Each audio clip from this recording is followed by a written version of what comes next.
حادثان، اس پر دلائل جاری تھے کہ حرکت اور سکون یہ دونوں حادث ہیں۔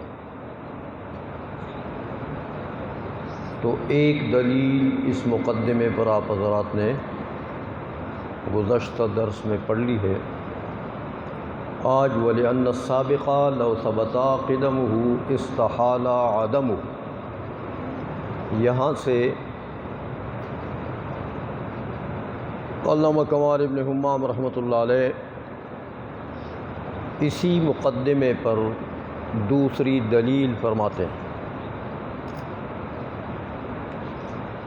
دیکھو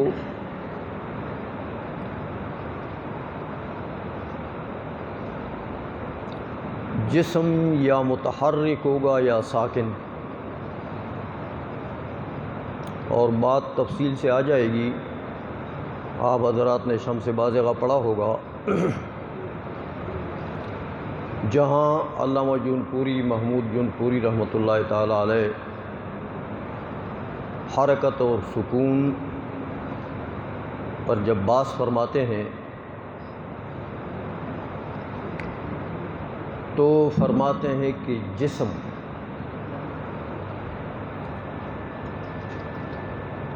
حرکت یا سکون میں سے کسی سے خالی نہیں ہو سکتا۔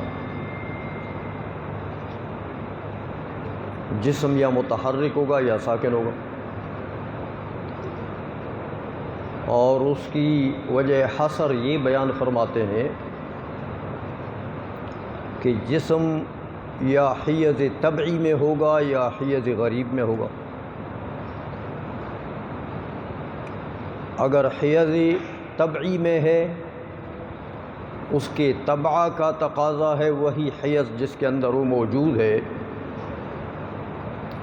تو پھر جسم ساکن ہوگا کہ طبیعت کی تقاضا پوری ہو گئی۔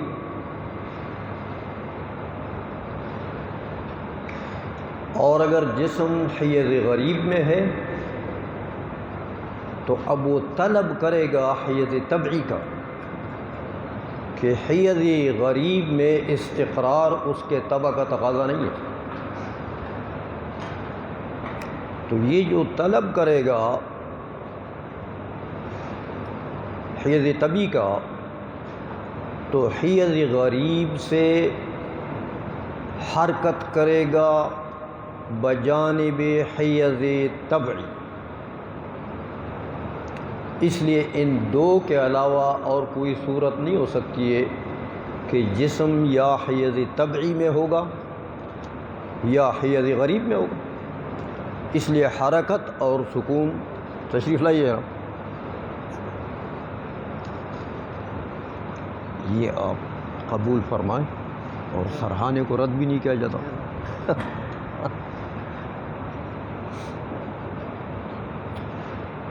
اس لیے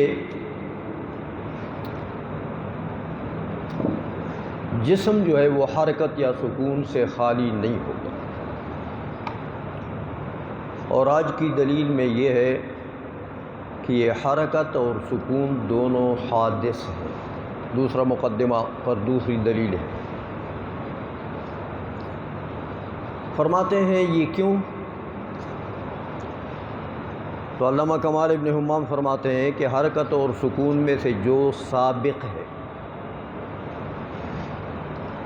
کوئی بھی ہو، حرکت ہو سابق یا سکون ہو سابق،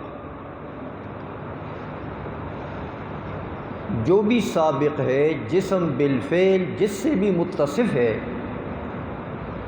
حرکت سے فرض کرو کہ جسم بالفعل حرکت سے متصف ہے، تو جب بالفعل حرکت موجود ہے، اب مان لو کہ یہ حرکت حادث ہے، موجودہ حرکت جس سے جسم بالفعل موصوف ہے یہ حادث ہے۔ دلیل دیتے ہیں کہ دیکھو حادث نہیں مانو گے تو پھر کیا مانو گے؟ قدیم، کہ حدوث و قدم کے درمیان میں بھی کوئی واسطہ نہیں ہے۔ تو اگر تم نے موجودہ حرکت موجود بالفعل جس سے جسم متصف بالفعل ہے، اس کو قدیم مانا تو جو قدیم ہو استحال عدم ہو، اس کا تو عدم محال ہوتا ہے۔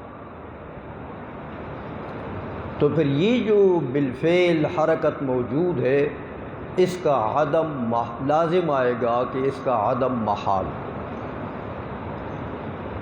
اور اس کا عدم محال تو ہے نہیں، اس لیے آگے فرماتے ہیں کہ آپ دیکھیں،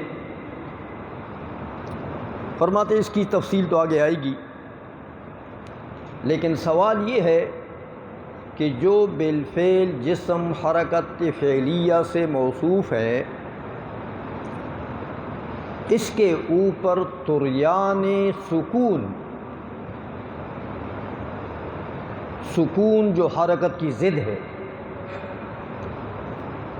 طریان سکون اس کے اوپر ممکن ہے کہ ناممکن ہے، جائز ہے کہ ناجائز ہے، یعنی ممکن ہے کہ ناممکن ہے۔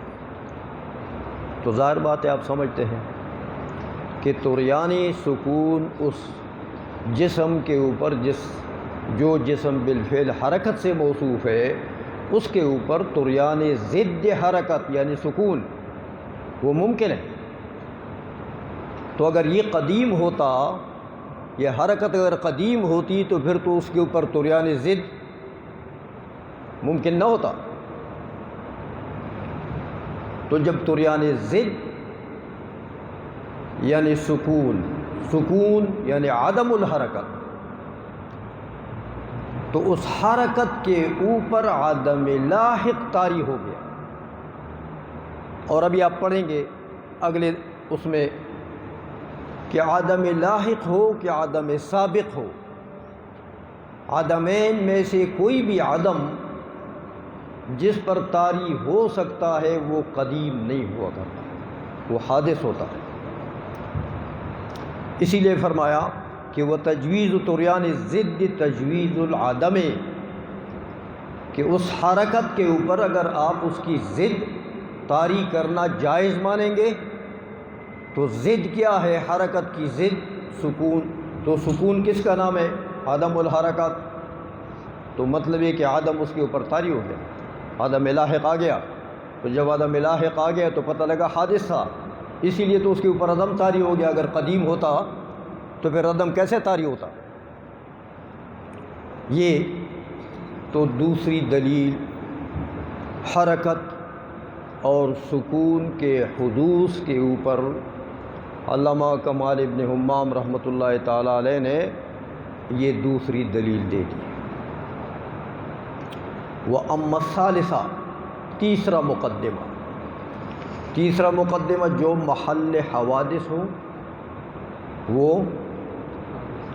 وہ حادث ہوتا ہے۔ تیسرا مقدمہ، جو کل ہم نے 3 مقدمات بنائے تھے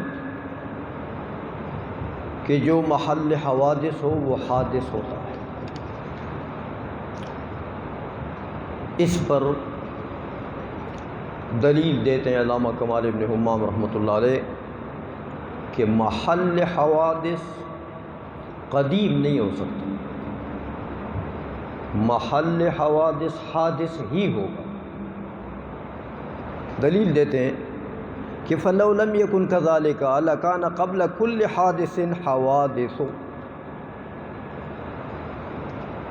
اگر آپ کہتے ہیں کہ ایسا نہیں ہے تو پھر ایک حادث یومی آپ فرض کر لیں، ایک چیز ہے جو فرض کرو وہ آج پیدا ہو گئی ہے، فرض کرو یہ ڈبہ ہے ابھی پیدا ہوا، حادث یومی، حادث حاضر۔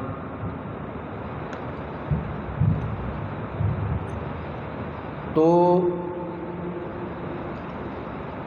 پھر یہ اگر آپ حادث یومی فرض کرتے ہیں تو اس حادث یومی سے قبل حوادث کا ایک سلسلہ ہوگا، لیکن بجانب ماضی، اس سے پہلے ایک اور حادث ہوا ہوگا، اس سے پہلے ایک اور ہوگا، اس سے پہلے ایک اور ہوگا، اس سے پہلے ایک اور ہوگا۔ علی ھذا القیاس یہ سلسلہ چلے گا حوادث کا، لا اول لہا، اس کا اول معلوم نہیں ہوگا تو جبھی تو یہ سلسلہ چلے گا، اور اگر اول معلوم ہو گیا تو پتہ لگا، اول معلوم ہو گیا تو اس کے معنی یہ ہے نا کہ اس اول سے پہلے یہ نہ تھا، یعنی عدم سابق اس کے لیے ثابت ہو گیا۔ تو جب عدم سابق ثابت ہو گیا تو پتہ لگا حادث۔ اس لیے فرمایا کہ لو لم یکن کذالک لکان قبل کل حادث حوادث، ہر ایک حادث سے، حادث یومی فرض کرو میں نے عرض کیا، اس سے قبل بہت سارے حوادث کا سلسلہ ہوگا، ایسے حوادث کہ لا اول لہا، ان کا کوئی اول معلوم نہیں کر سکیں گے، اور وہ جو حوادث کا سلسلہ ہے وہ مترتب ہوگا ترتیب وار، یکے بعد دیگری، اس سے قبل اور، اس سے قبل اور، اس سے قبل اور، اس سے قبل اور، اس طریقے سے یہ مرتب ہوگا۔ کما تقول الفلاسفۃ فی دورات الافلاک، جیسے فلاسفہ یہ افلاک کے جو آپ نے تصریح شرچرمینی میں سے کوئی شے پڑھی ہو، تو دورات افلاک قدیم فلاسفہ یہ مانتے ہیں کہ حرکت سماویات میں ہے، سفلیات میں نہیں ہے۔ آسمان متحرک ہے، ہر ستارہ متحرک ہے، 7 سیارات اسی لیے کہتے ہیں۔ کچھ ثوابت سیارات ہیں جو فلک الافلاک یعنی فلک ثامن میں، فلک الافلاک کے نیچے جو فلک ہے اس میں اس کو فلک الثوابت اسی لیے کہتے ہیں کہ وہ غیر متحرک ستارے ہیں وہاں پر۔ تو یہ ہر فلک جو حرکت کر رہا ہے اس کا 24 گھنٹے میں اس کا ایک دورہ پورا ہوتا ہے، فلک کا ایک دورہ 24 گھنٹے میں پورا ہوتا ہے، لیکن وہ اس طریقے سے کہ ہر جز میں حرکت دوسرے جز کے بعد ہے، اس سے پہلے اور جز میں حرکت، اس سے پہلے اور جز میں حرکت، اس سے پہلے اور جز میں حرکت، اس طرح ایک مرتب سلسلہ بن جاتا ہے۔ جو فلاسفہ اس کی وضاحت اس طریقے سے کرتے ہیں، بہرحال وہ تو ایک الگ مسئلہ ہے لمبا چوڑا دورات افلاک کا، لیکن اس طریقے سے یہاں مطلوب یہ ہے، اس سے یہاں جو علامہ کمال ابن حمام نے اس کو نقل کیا کہ جیسے یہاں پر ترتیب ہے کہ ہر حادث سے پہلے ایک اور حادث، اس سے پہلے ایک اور حادث، اسی طرح دورات افلاک میں بھی ہر جز میں حرکت سے پہلے، اس سے پہلے ایک اور جز میں حرکت ہے، اس سے پہلے ایک اور جز میں حرکت ہے، ہاں یوں 24 گھنٹے میں ایک دور جو ہے وہ پورا ہو جاتا ہے۔ تو یہ تو خیر الگ بات تھی۔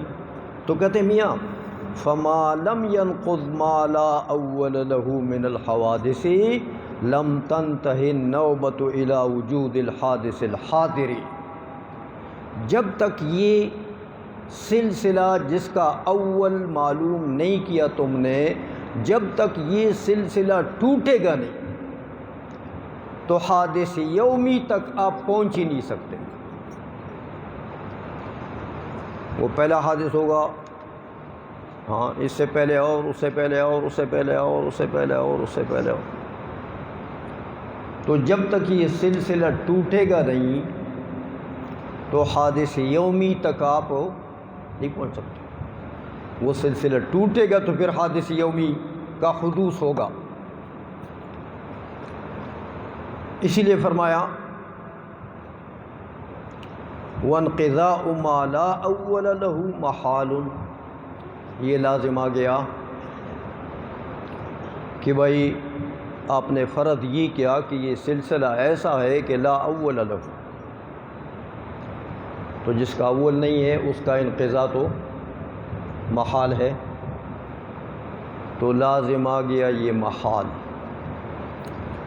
اور یہ لازم تو ہے باطل، تو فالملزوم مثلہ، اس لیے فرمایا وانقضاء ما لا اول محال لانک اذا لاحظت الحادث الحاضر، کہ ابھی جو حادث یومی ہے اس کا جب آپ نے لحاظ کیا، یعنی اس کو جب ملحوظ رکھا، ثم انتقلت الی ما قبلہ، پھر آپ نے انتقال کیا اس کے ماقبل کے حادث، اس سے ماقبل کے حادث، اس کے ماقبل کے حادث، یوں چلتے رہے، الی ما قبلہ وہلم مجرا علی الترتیب لم تفض الی نہایت، تو آپ کا افضاء کسی نہایت کی طرف نہیں ہوگا، کیونکہ یہ تو لا اول لہ، تو جب اول اس کا ہے نہیں تو کیسے پہنچیں گے؟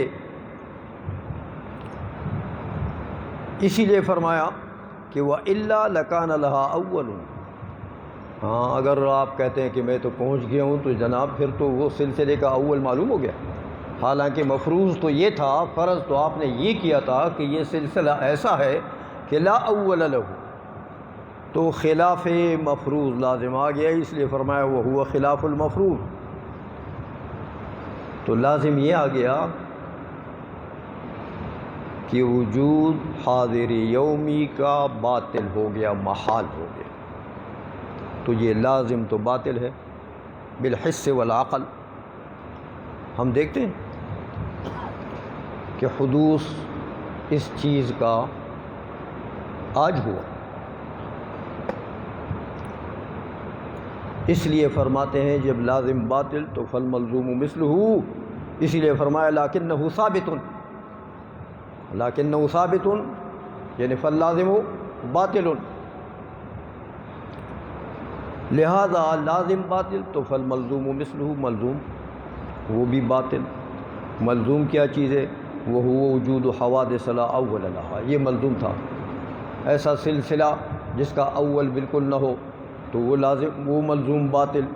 پھر وہ لازم تھا فانتفى ملزومہ وہو کون ما لا یخلو عن الحوادث قدیما، کہ تم نے کہا اگر اس کو حادث نہیں مانو گے تو پھر یہ سلسلہ لازم آئے گا، ہاں جس کا اول نہیں ہوگا، تو یہ سلسلہ لازم کب آئے گا کہ اگر تم اس کو قدیم مانو تو اس کا قدم باطل ہو گیا۔ جب قدم باطل ہوا تو پتہ لگا کہ فما لا یخلو عن الحوادث حادث، جو دعویٰ تھا وہ ثابت ہو گیا کہ جو حوادث سے خالی نہ ہو، محل حوادث بنے، وہ حادث ہوتا ہے، یہ مدعا ثابت کر دیا۔ اب اس کو چسپان کرتے ہیں اپنے مبحوث فی کے ساتھ، بحث تو اس میں چلی آ رہی تھی کہ العالم حادث، تو اب عالم پر اس کو چسپان کرتے ہیں، کہتے دیکھو وَهَذَا الْعَالَمُ لَا يَخْلُو عَنِ الْحَوَادِثِ، یہ جو کائنات ہے، ممکنات ہیں، یہ حوادث سے تو خالی نہیں ہے۔ تو نتیجہ کیا آیا کہ فَهَذَا الْعَالَمُ حَادِثٌ، یہ عالم بھی حادث ہے۔ وَإِذَا ثَبَتَ حُدُوثُهُ كَانَ افْتِقَارُهُ إِلَى الْمُوجِدِ مَعْلُومًا بِالضَّرُورَةِ، جب یہ کل عالم کا حدوث ثابت ہو گیا تو کوئی حادث بغیر محدث کے تو ہو نہیں سکتا، ہر موجود کے لیے کوئی موجد تو چاہیے، اس لیے فرمایا کہ وَإِذَا ثَبَتَ حُدُوثُهُ كَانَ افْتِقَارُهُ إِلَى الْمُوجِدِ مَعْلُومًا بِالضَّرُورَةِ، یہ تو پھر بدیہی بات ہے کہ حادث جو ہوتا ہے اس کے لیے محدث ضرور ہوتا ہے، لہذا اس عالم کے لیے بھی کوئی محدث ثابت ہو گیا کہ اس کا بھی کوئی نہ کوئی محدث، پوری کائنات کے لیے بھی کوئی نہ کوئی پیدا کرنے والا ہے۔ وَذَلِكَ الْمُوجِدُ هُوَ سُبْحَانَهُ الْمَعْنِيُّ بِالْإِسْمِ الَّذِي هُوَ اللَّهُ، وہ موجد جو ہے وہ اللہ سبحانہ ہے، ہاں جو ہم اللہ کے لفظ سے مراد لیتے ہیں۔ اللہ کا لفظ ہم بولتے ہیں لفظ جلالت، تو اس سے مدلول جب باری تعالی جل مجدہ کی ذات ہے، یہ ہے موجد عالم، موجد کائنات، خالق کائنات. یہ ایک اصل کو تو ثابت کر دیا. یہ آج سسٹم ان کا ٹھیک نہیں ہے یہ میکوں کا.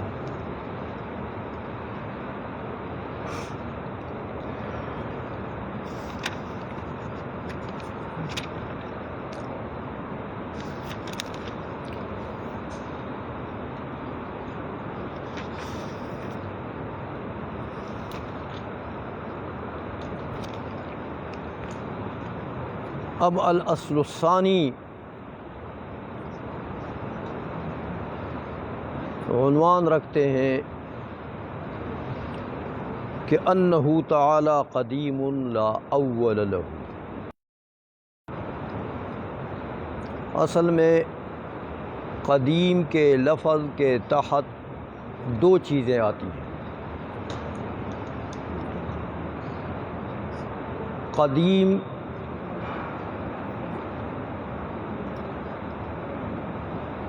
جس پر عدم سابق بھی نہ آ سکے، جس کا عدم سابق بھی نہ ہو اور عدم لاحق بھی نہ ہو،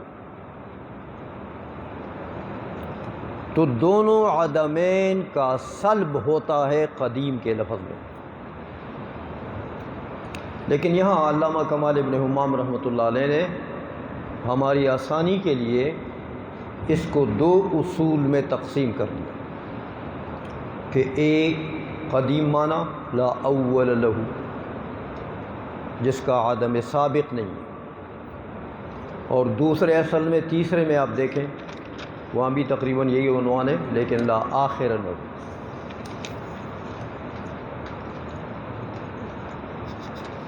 اس میں یہ دیکھیں انہ تعالی ابدی لیس لوجودہ آخر، تو یہ عدم لاحق کو الگ کر دیا، عدم سابق کو الگ کر دیا، آسانی کے لیے، سمجھنے میں آسانی ہو، ورنہ قدیم کا لفظ دونوں پر مشتمل. اس لیے فرماتے ہیں الاصل الثانی انہ تعالی قدیم لا اول لہ. اب یہاں اس کے مقابلے میں دو لفظ استعمال ہوتے ہیں. لا اول لہ بمعنی ازلی، لا اول لہ، اور قدیم بمعنی لا آخر لہ یعنی ابدی. اس لیے ازلی اور ابدی یہ دونوں الفاظ جو ہے قدیم اس کا خلاصہ ہے. دونوں جو ہے یہ قدیم لفظ کے اندر گویا کہ منظم ہیں اور ان کے اندر مستتر ہے. اس لیے یہ ایک جز کو لیا کہ قدیم لا اول لہ. قدیم کا معنی یہ لے لیں کہ ازلی ہے، اس کا اول نہیں. اول نہیں ہے کیا مطلب؟ فرماتے ہیں اے لم یسبق وجودہ عدمہ، اس کے وجود سے اس کا عدم سابق نہیں ہے، اس کے وجود سے اس کا عدم سابق نہیں ہے، یعنی عدم سابق نہیں ہے اس کا. لا اول لہ یہ مطلب ہے اس کا کہ اس کا عدم سابق نہیں ہے، کہ اس کے وجود سے پہلے. جیسے دیکھو ممکنات میں تو یہ ہوتا ہے، ممکن کے وجود سے پہلے اس کا عدم ہوتا ہے. بچہ پہلے نہیں پیدا ہوا ہوتا، بعد میں پیدا ہو جائے. کوئی چیز صانع نے نہیں بنائی ہے، بعد میں بنا لے. تو مصنوعات میں تو یہ ہوتا ہے ممکنات میں، لیکن باری تعالیٰ کی ذات ایسی نہیں. ایسا نہیں ہے کہ اس کے وجود سے پہلے الیاذ باللہ کوئی عدم تھا، ایسا نہیں تھا. موجود ان سے پہلے اس کے اوپر معدوم کا اطلاق ہوتا تھا، ایسا نہیں. عدم سابق نہیں ہے. دلیل دیتے ہیں کہ لأنہ لو کان حادثا افتقر الی محدث، اگر وہ حادث ہوتا یعنی اس کا اگر اول ہوتا، عدم سابق اگر ہوتا، تو میاں ہر حادثہ بھی آپ نے پڑھا کہ وہ مفتقر ہوتا ہے محدث کی طرف. پہلے معدوم تھا تو اب اس کو وجود میں لانے کے لیے کوئی مرجح تو چاہیے نا. پہلے جب معدوم ہے والعیاذ باللہ، تو پھر اس کے وجود کو عدم پر ترجیح دینے کے لیے کوئی مرجح دلیل چاہیے. تو وہ مرجح دلیل جو ہے وہ محدث ہے. اس لیے فرمایا لو کان حادثا افتقر الى محدث فينتقل الكلام الى ذلك المحدث فان كان قديما فهو المراد بالله عز وجل. اس محدث کی طرف کلام چلاتے ہیں. اگر یہ حادث ہے العیاذ باللہ تو اس کے لیے کوئی محدث چاہیے، تو اس محدث میں پھر کلام چلاتے ہیں کہ وہ جو محدث ہے وہ حادث ہے کہ قدیم ہے. اگر وہ قدیم ہے تو فہو المراد، اور اگر وہ حادث ہے تو پھر اس میں کلام چلاتے ہیں، اس کے لیے کوئی محدث چاہیے. تو اس کا محدث پوچھیں گے پھر وہ قدیم ہے کہ وہ حادث ہے. اگر وہ قدیم ہے تو پھر بھی سلسلہ ختم ہو گیا، فہو المراد. اور اگر وہ حادث ہے تو اس کے لیے پھر محدث چاہیے. تو اس محدث میں کلام چلاتے ہیں کہ وہ قدیم ہے کہ حادث ہے. اگر وہ قدیم ہے فہو المراد، اور اگر وہ قدیم نہیں وہ بھی حادث ہے تو ہر حادث کے لیے محدث چاہیے.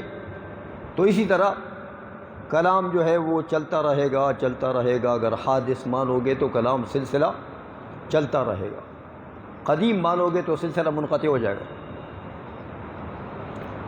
اس لیے فرماتے ہیں کہ فَيُنْتَقَلُ الْكَلَامُ إِلَى ذَلِكَ الْمُحْدِثِ فَإِنْ كَانَ قَدِيمًا فَهُوَ الْمُرَادُ بِاللَّهِ وَإِلَّا وَنَقَلْنَا الْكَلَامَ إِلَى مُحْدِثِهِ. اور اگر تم اس کو قدیم نہیں مانتے، حادث مانتے ہو، تو اس کے محدث کی طرف پھر کلام چلاتے ہیں کہ اس کا وہ محدث کیسا ہے، قدیم ہے کہ حادث ہے. قدیم ہے تو ٹھیک ہے فَهُوَ الْمُرَاد، حادث ہے تو پھر اس کے لیے محدث چاہیے. وَهَكَذَا فَإِن تَسَلْسَلَ لَزِمَ عَدَمُ حُصُولِ حَادِثٍ مِّنْهَا أَصْلًا. اگر یہ سلسلہ ایسا چلتا رہا تسلسلہ کہ ہر محدث جو ہے وہ حادث ہے اور اس کے لیے پھر محدث چاہیے، اور وہ حادث ہے اور پھر اس کے لیے پھر محدث چاہیے، اور تسلسلہ، تو یہ سلسلہ اگر غیر متناہی تک چلا جائے تو پھر تو ایک حادث بھی عالم وجود میں نہیں آئے گا. ایک حادث بھی عالم وجود میں، کیونکہ بالفعل تو کوئی شے حاصل نہ ہوئی نا. اس کا وہ محدث ہے، وہ پھر حادث، اس کے لیے اور چاہیے. وہ پھر خود حادث ہے، اس کے لیے اور چاہیے. وہ پھر خود حادث ہے، اس کے لیے اور چاہیے. تو بالفعل تو میدان وجود میں تو ایک حادث بھی نہیں ملا ہمیں، حالانکہ یہ لازم تو باطل ہے. یہ کتنے ہم موجودات دیکھ رہے ہیں، ہاں، عقلاً و حساً یہ لازم تو باطل ہے. اس لیے فرمایا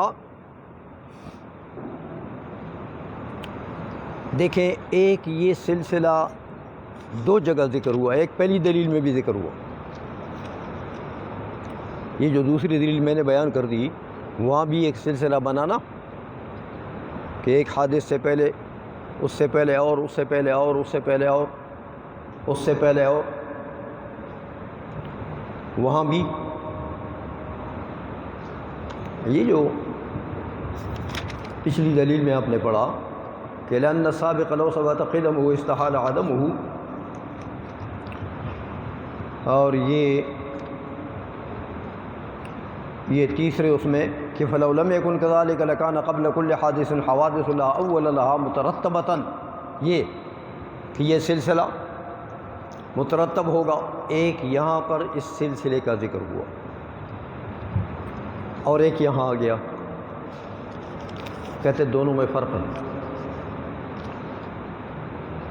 یہاں پر تو ہر حادث کے لیے ما قبل کو ہم نے محدث مانا،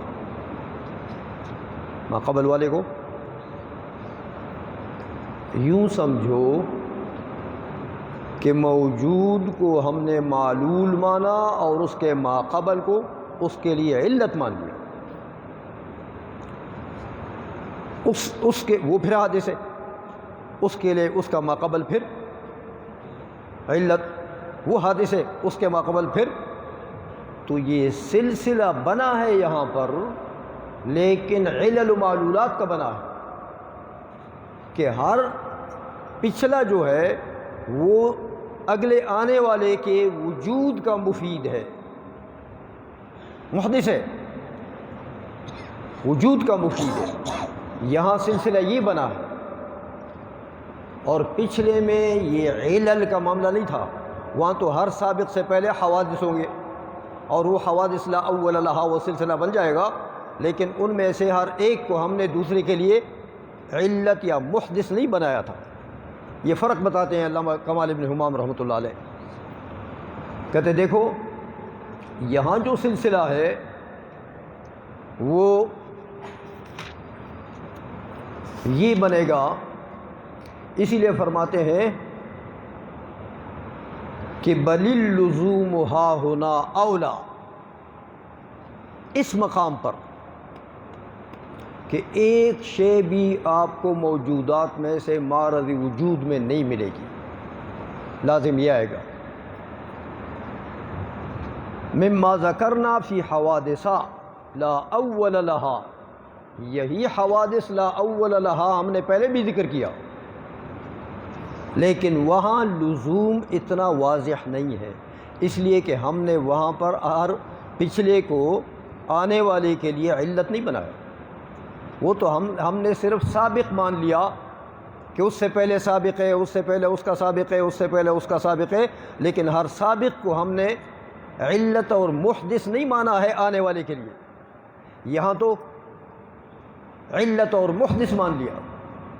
تو سلسلہ وہاں بھی تھا اور سلسلہ یہاں بھی ہے، لیکن یہاں سلسلہ محدث و حادث کا ہے، یہاں سلسلہ علت و معلول کا ہے، اور وہاں یہ علت و معلول کا سلسلہ نہیں تھا. یہ فرق ہے.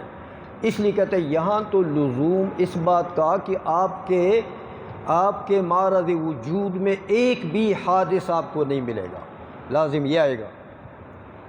اس لیے فرماتے ہیں کہ بل اللزوم ہا ہونا اولا مما ذکرناہ فی حوادث لا اول لہ لأن هذا الترتیب علی ترتب معلول علی علت، کیونکہ یہ جو ترتیب ہم نے دی ہے یہ تو معلول کا ترتب ہے علت پر، ہاں حادث کا ترتب ہے محدث پر، اور پہلے میں یہ نہیں تھا، پہلے سلسلے میں. البتہ فرق ہے کچھ متکلمین کا اور فلاسفہ کا. فرماتے ہیں متکلمین فرماتے ہیں غیر ان ایجاد کل للآخر بالاختیار. فرق یہ ہوگا کہ ہر محدث جو دوسرے حادث کے لیے محدث بنتا ہے وہ بالاختیار بنے گا، بالاضطرار نہیں بنے گا. اس میں وہ مختار ہوگا، وہ مکرہ نہیں ہوگا، وہ مجبور مضطر نہیں ہوگا. فلاسفہ کے بعض لوگ اس طرف گئے ہیں کہ وہ کہتے ہیں بھائی یہ جو حوادث ہیں ان میں بعض محدثات ان کے لیے ایسے ہیں کہ وہ محدث اپنے احداث میں مضطر ہے، مکرہ ہے، مضطر ہے، مجبور ہے.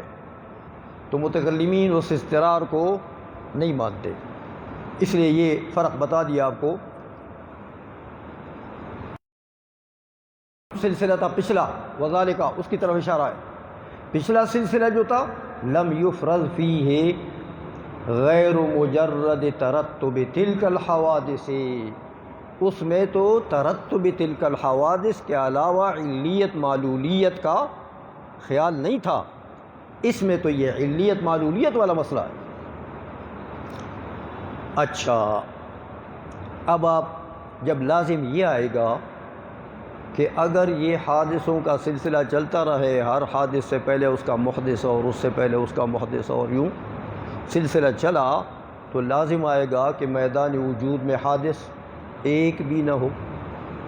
بالفعل کوئی شے عالم کی کوئی جز بھی موجود نہ ہو، تو یہ لازم تو باطل ہے بالعقل والحس۔ کائنات کو ہم دیکھ رہے ہیں، یہ بازار جو لگا ہوا ہے موجودات کا، یہ دلیل ہے نا کہ حوادث تو موجود ہیں، تو یہ لازم جو آیا یہ ہے باطل۔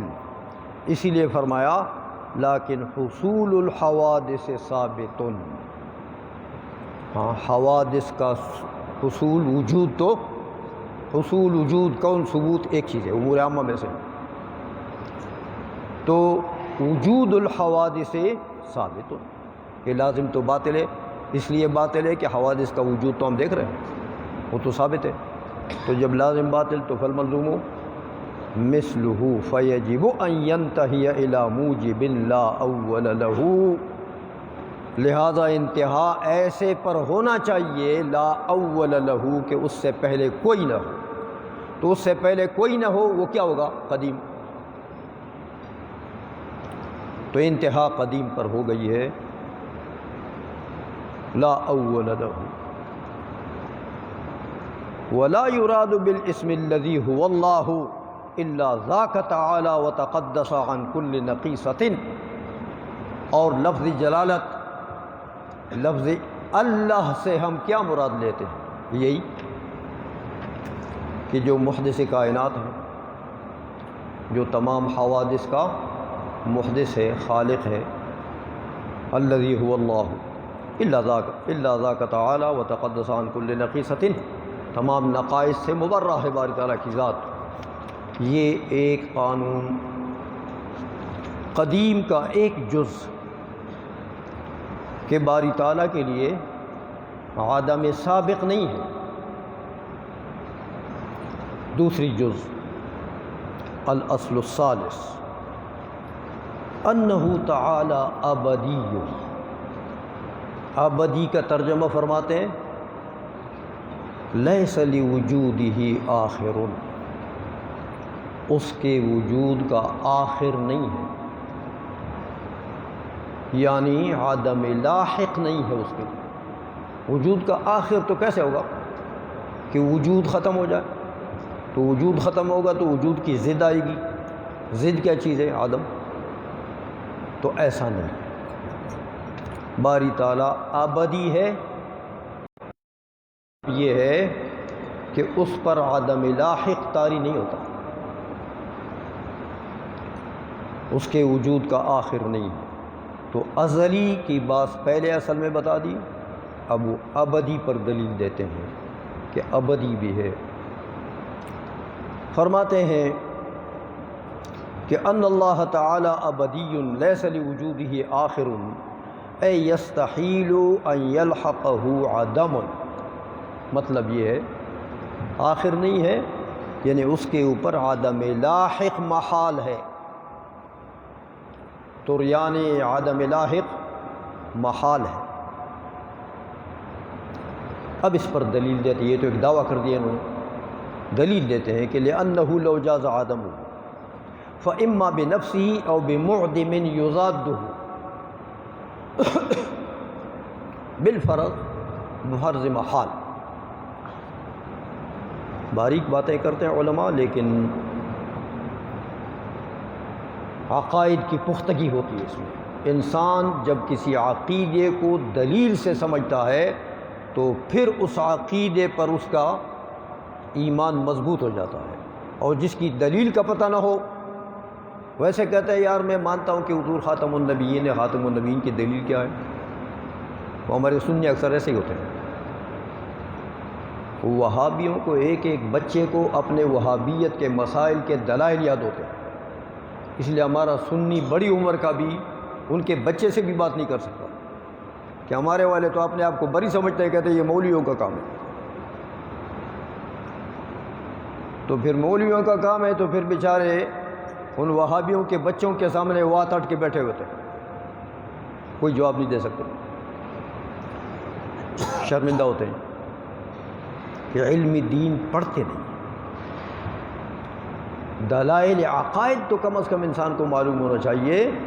شیخ اشعری رحمۃ اللہ علیہ کا تو ایک قول یہ ہے کہ عقیدے میں تقلید نہیں چلتی ہے، کہ آپ یہ کہیں کہ بھئی میں اللہ کو مانتا ہوں اس لیے کہ میرا باپ مانتا تھا،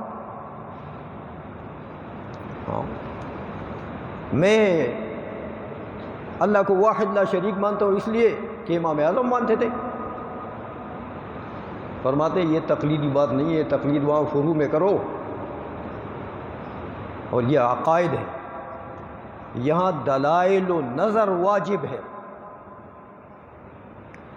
نظر یعنی استدلال بمقدمات الدلیل، اگرچہ اجمالی ہو، اجمالی کافی ہے، تفصیل کی ضرورت نہیں ہے، ہر آدمی کے لیے تفصیل کا کام علماء کا ہے، لیکن اجمالاً تو کم از کم کچھ دلائل معلوم ہو اپنے عقیدے کے۔ اس لیے ایک قول مروی ہے حضرت ابو الحسن اشعری رحمۃ اللہ علیہ کے، اگرچہ بعض علماء نے اس کو اچھا نہیں سمجھا ہے، لیکن وہ فرماتے ہیں کہ جو عقائد کے دلائل نہیں جانتا اس کا ایمان معتبر ہی نہیں، اس کے ایمان کا اعتبار نہیں۔ تو اچھی بات ہے، اگرچہ اس قول میں شدت ہے، لیکن یہ شدت تو ہمارے لیے ٹھیک ہے نا بھائی۔ علماء نے بعض اوقات شدت سے بھی کام لیا ہے، لیکن اس میں حکمت ہوتی ہے۔ علماء نے فتویٰ دیا ہے کہ خودکشی کرنے والوں کا جنازہ نہیں ہوتا، دیا ہے کہ نہیں دیا؟ تو خودکشی کرنے سے اگر خودکشی کو وہ حلال نہیں سمجھتا ہے تو مسلمان ہے بھائی، تو مسلمان کی کا نماز جنازہ کیوں نہیں ہوتا؟ ہونا تو چاہیے۔ لیکن علماء لکھتے ہیں کہ یہ فتویٰ جن علماء نے دیا اس میں حکمت ہے بھائی، باقیوں کے لیے زجر ہے۔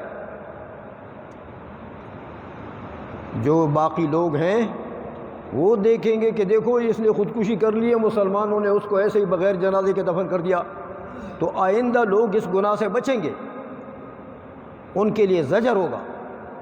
تو بعض اوقات بعض فتاووں میں تشدید ہے، لیکن ان علماء کی اپنی تشدید میں کچھ حکمتیں مد نظر ہوتی ہیں۔ اس لیے یہاں فرما دیا کہ دیکھو بفرض محال لو جاز عدم، اگر اس کا عدم لاحق جائز ہو جائے، ممکن ہو جائے، زیادہ امکانہ ممکن ہو جائے۔ اب یہ عدم جو ہے، علامہ کمال ابن حمام رحمۃ اللہ علیہ فرماتے ہیں کہ یہ جو عدم ہے، عدم کی دو قسمیں ہیں، کہ یہ عدم مقتضائے ذات ہے یا یہ عدم معدم خارجی سے آیا ہے، کوئی خارجی شے ہے جس نے اس کو معدوم کر دیا، یا اس کی ذات کا تقاضا ہے۔ دو ہی شقیں ہیں، عدم کا مقتضی یا ذات باری تعالیٰ ہوگی پھر، یا پھر ذات باری تعالیٰ کا تقاضا تو نہیں ہے، لیکن کسی معدم خارجی نے عدم طاری کر دیا۔ فرماتے ہیں دیکھو میاں، والاول باطل، یہ کہنا کہ باری تعالیٰ کی ذات کا تقاضا ہے عدم، یہ تو بالکل باطل بات ہے۔ کیوں کہ لأنه لما ثبت انه الموجد الذي استندت الیہ کل الموجودات ثبت عدم استنادہ الی غیرہ، کہ جب یہ بات ثابت ہو گئی کہ باری تعالی موجد ہے تمام حوادث کا، اور تمام حوادث کا استنادی وجود اسی کی طرف ہے، جب یہ ثابت ہو گیا تو پتہ لگا کہ تمام حوادث کا جب استنادی وجود اس کی طرف ہے، تو یہ پتہ لگا کہ اس کا وجود کسی کے طرف مستند نہیں ہے، اس کا وجود کسی سے مستفاد نہیں ہے۔ تو پتہ لگا کہ وجود اس کی ذات کا تقاضا ہے۔ جب غیر سے مستفاد نہیں ہے وجود تو وجود ذاتی ہو گیا نا، تو وجود اس کی ذات کا تقاضا ہوا۔ فَيَلْزَمُ أَن يَكُونَ مِن نَفْسِهِ، پتہ لگا کہ یہ وجود جو ہے یہ من نفسی ہی ہے، یعنی یہ اس کی ذات کا تقاضا ہے۔ باری تعالیٰ کا وجود جب پوری کائنات کے وجودات کا استناد اس کی طرف ہے اور اس کا وجود کسی کی طرف مستند نہیں ہے، کسی سے مستفاد نہیں ہے، تو جب کسی سے مستفاد نہیں ہے تو آخر اس کا مقتضی تو کوئی ہوگا نا۔ تو مقتضی کیا چیز بچی؟ ایک ذات باری تعالیٰ، لہذا وجود ذات کا تقاضا ہے، باری تعالیٰ کا وجود اس کی ذات کا تقاضا ہے۔ فَإِذَا ثَبَتَ أَنَّ وُجُودَهُ مُقْتَضَىٰ ذَاتِهِ اسْتَحَالَ أَن تُؤَثِّرَ ذَاتُهُ عَدَمَهَا، جب یہ بات ہوئی کہ وجود اس کی ذات کا تقاضا ہے میاں، تو عدم تو وجود کی ضد ہے، نقیض ہے۔ تو جب وجود اس کی ذات کا تقاضا ہے تو یہ اب نہیں ہو سکتا کہ عدم بھی ذات کا تقاضا ہو، کہ اجتماع نقیضین لازم آئے گا، اور دونوں نقیضین ایک ذات کا تقاضا ہو، یہ ممکن نہیں ہے۔ لِأَنَّ مَا بِالذَّاتِ لَا يَتَخَلَّفُ عَنْهَا، کیونکہ جو ذات کا تقاضا ہو وہ ذات سے متخلف نہیں ہو سکتا۔ ایسا نہیں ہو سکتا کہ ذات ہو اور اس کا مقتضا نہ ہو۔ تو وجود اس کی ذات کا تقاضا ہے، لہذا وجود تو باری تعالیٰ کی جب ذات کا تقاضا ہے تو اس کا تخلف نہیں ہوگا۔ تو جب تخلف نہیں ہوگا کیا مطلب؟ عدم نہیں آئے گا، عدم نہیں آئے گا۔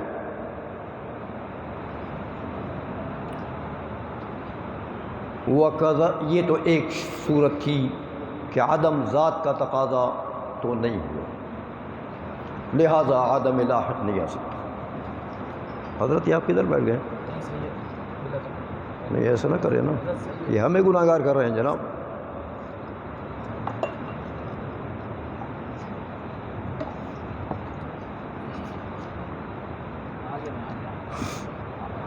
یہ پیچھے رکھیں، اس کا فائدہ ہو جائے گا نا، یہاں تو اس کا کوئی فائدہ نہیں۔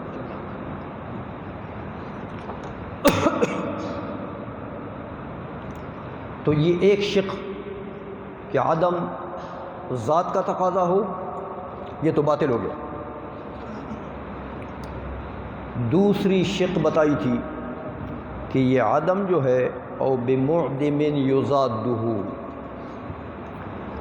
کوئی معدم آیا جو اس کی ضد ہے۔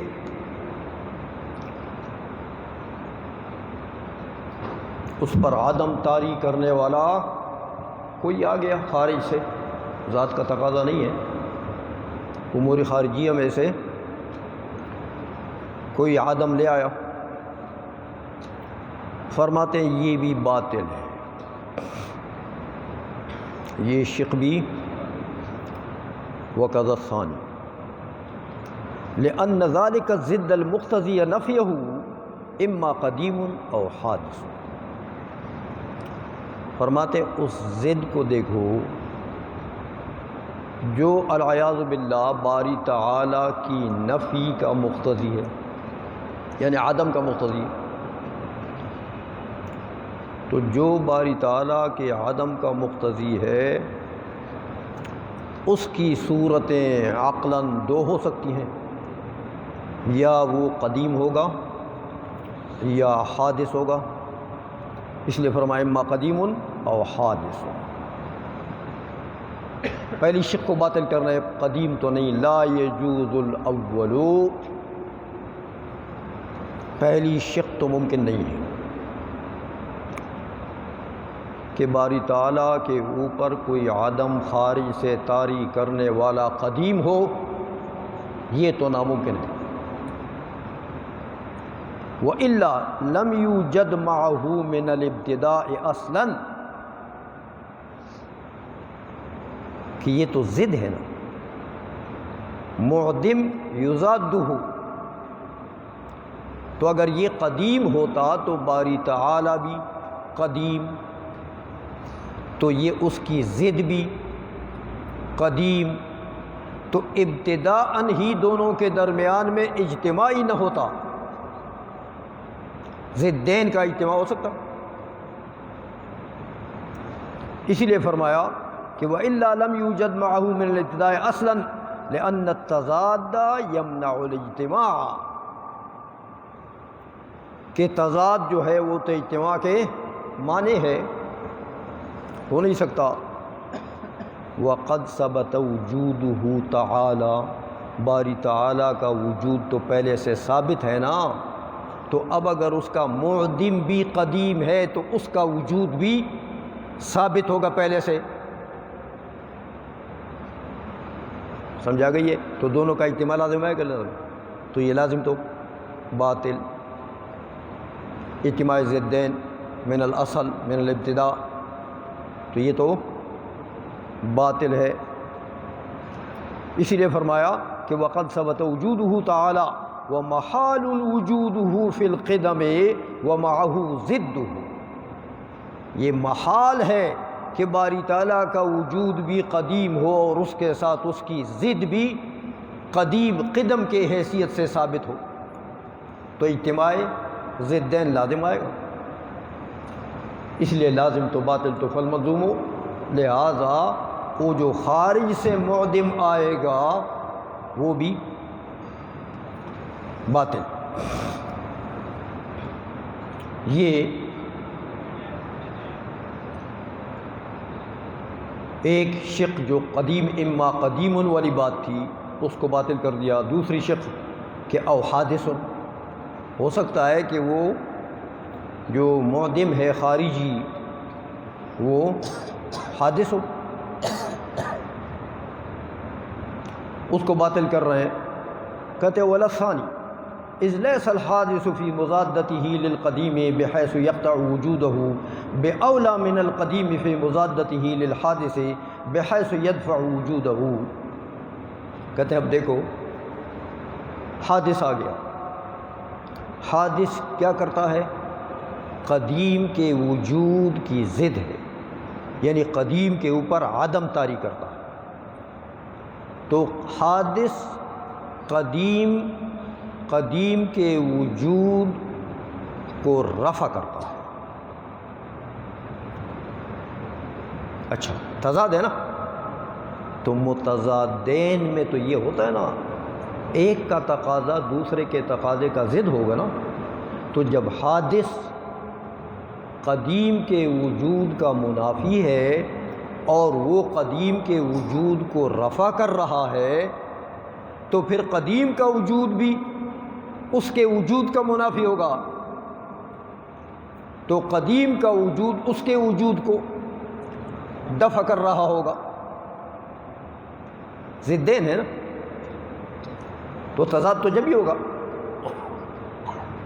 اس لیے فرماتے ہیں دیکھو دو چیزوں کا مقابلہ گیا، ایک کے وجود کو دفع کرتا ہے، دوسرا دوسرے کے وجود کو دفع کرتا ہے، لیکن ایک حادث ہے اور ایک قدیم ہے۔ باری تعالیٰ کی ذات قدیم ہے اور یہ حادث جو باہر سے آیا ہے یہ حادث ہے، تو کیا حادث کا تقاضا پورا ہوگا کہ قدیم کا پورا ہوگا؟ قدیم قوی ہے نا بھائی۔ اسی لیے فرمایا علامہ ابن حمام رحمۃ اللہ علیہ نے کہ ولا ثانی اذ لیس الحادث فی مصادتہ للقدیم، کہ اس کا تضاد اگر بن جائے قدیم کے ساتھ ہو تو وہ حادث ایسا نہیں ہے بحیث یقطع وجودہ، کہ قدیم کے وجود کو قطع کر سکے۔ یہ حادث اس تقاضے میں کہ وجود قدیم کو ختم کر سکے، اس میں لیس باولی من القدیم فی مضادتہ للحادث، یہ زیادہ حقدار نہیں ہے اس بات کا کہ قدیم اس کا ضد بنے حادث کا، بحیث یدفع وجودہ، کہ وہ قدیم حادث کے وجود کو دفع کر دے۔ تو یہ دونوں کا جب تقابل آ گیا تو کیا قدیم حادث کے وجود کو دفع کرے گا یا حادث قدیم کے وجود کو دفع کرے گا؟ اس لیے فرمایا کہ بل القدیم اولا بدفع وجود ضدہ الحادث من الحادث، کہ قدیم زیادہ حقدار ہے، قدیم اولا ہے بدفع وجود ضدہ الحادث، کہ اس کا جو ضد حادث ہے اس کا وجود دفع کرے۔ قدیم زیادہ اولا ہے من الحادث، یہ اولا کے ساتھ متعلق ہے، زیادہ اولا ہے حادث سے فی قطع وجود ضدہ القدیم، کہ وہ قدیم جو ہے وہ قدیم کے وجود کو قطع کر دے حادث۔ میاں اس سے تو قدیم زیادہ اولا ہے کہ وہ قدیم حادث کے وجود کو قطع کر دے۔ باتیں تھوڑی سی باریک سی ہیں لیکن آپ حضرات سمجھتے ہوں گے میرے خیال میں اس کو بڑی وضاحت سے بیان کر رہا ہوں۔ جب تضاد آ گیا، تقابل آ گیا، دو ضدین ہیں، ایک کا تقاضا ہے ایک کا وجود دوسرے کا وجود دفع کرنا، پہلے کا تقاضا ہے دوسرے کے وجود کو قطع کرنا، دوسرے کا تقاضا ہے پہلے والے کے وجود کو قطع کرنا، تو تضاد تو ہو گیا نا۔ ایک کے وجود کو نہیں برداشت کر سکتا دوسرے کو، جیسے اللہ بچائے ہمارے مولوی ہیں،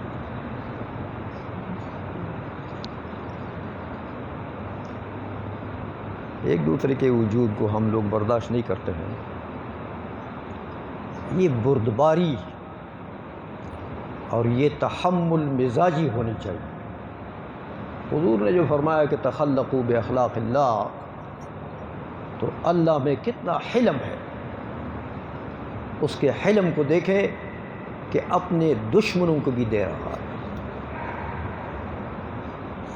دوستاں را کجا کنی محروم، تو کہ با دشمنا نظر داری، یہ حلم ہونا چاہیے۔ اور اسی عدم حلم و عدم تدبر نے ہمیں منتشر کر رکھا ہے۔ کوئی نظروں میں جائے پناہ نہیں ملتی ہے، جماعت جو نہیں، اللہ کی پناہ یہ ایک الگ رونا ہے، روئیں گے اس کو۔ بہرحال یہاں تو حادث و قدیم کا مقابلہ ہے، حادث قدیم کے وجود کو برداشت نہیں کرتا اور قدیم حادث کے وجود کو برداشت نہیں کرتا، وہ اس کا وجود دفع کرتا ہے، وہ اس کا وجود دفع کرتا ہے، تو جو طاقتور ہوگا اس کا تقاضا پورا ہوگا، جو کمزور ہوگا وہ بیچارہ، تو طاقتور تو قدیم ہے نا۔ اسی لیے فرمایا آخر میں کہ لِأَنَّ الدَّفْعَ أَهْوَنُ مِنَ الرَّفْعِ وَالْقَدِيمُ أَقْوَى مِنَ الْحَادِثِ، کہ قدیم اقوا ہے حادث سے، تو جو اقوا ہو، جو بڑا پہلوان ہو، چھوٹے پہلوان کو تو وہ زیر و زبر کر دے گا۔ اس لیے یہ بھی نہیں ہو سکتا کہ کوئی خارجی حادث چیز معدم آ جائے اور وہ عدم لاحق طاری کر دے باری تعالیٰ کی ذات پر، یہ بھی نہیں ہو سکتا۔ تو آپ نے دیکھا کہ قدیم بھی نہیں ہو سکتا معدم، اور حادث بھی نہیں ہو سکتا وہ معدم، تو لہٰذا معدم خارجی بھی باطل ہے۔ تو عدم لاحق باری تعالیٰ کی ذات کا تقاضا بھی نہیں ہے، اور کسی امر خارجی سے بھی عدم لاحق نہیں آ سکتا، لہذا عدم لاحق بجہتہ سلب ہو گیا۔ تو ثابت ہوا کہ باری تعالیٰ کے اوپر عدم لاحق طاری نہیں ہو سکتا، لہذا قدیم ان کے دونوں اجزاء ثابت ہو گئے کہ ازلی بھی ہے اور ابدی بھی ہے۔ یہ الاصل الرابع انہ تعالی لیس بجوہر یتحیز، ہمارے یہ یتحیز کا لفظ دیکھ کر تو آپ حضرات نے اگر فلسفہ پڑھا ہے تو انشاءاللہ آسانی سے سمجھ آئے گا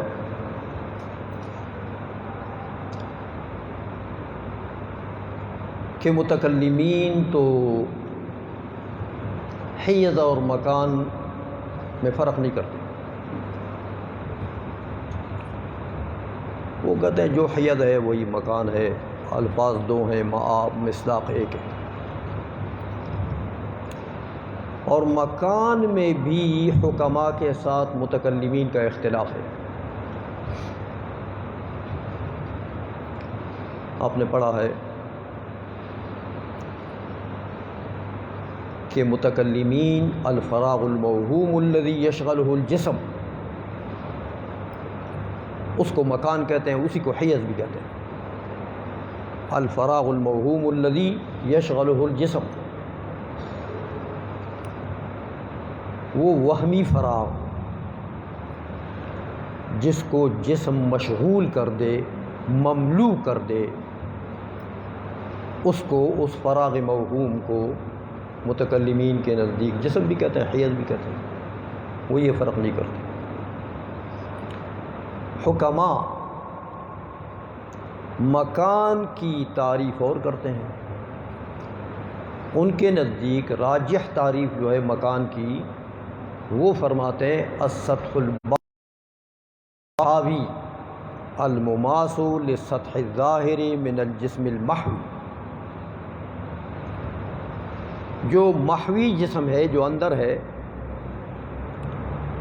حاوی جسم کا سطح باطنی جو ٹچ کرتا ہے محوی جسم کے سطح ظاہری کو، تو یہ سطح باطنی جو حاوی کا ہے، اس کو کہتے ہیں حکماء مکان للمحوی، اس کا مکان بن گیا۔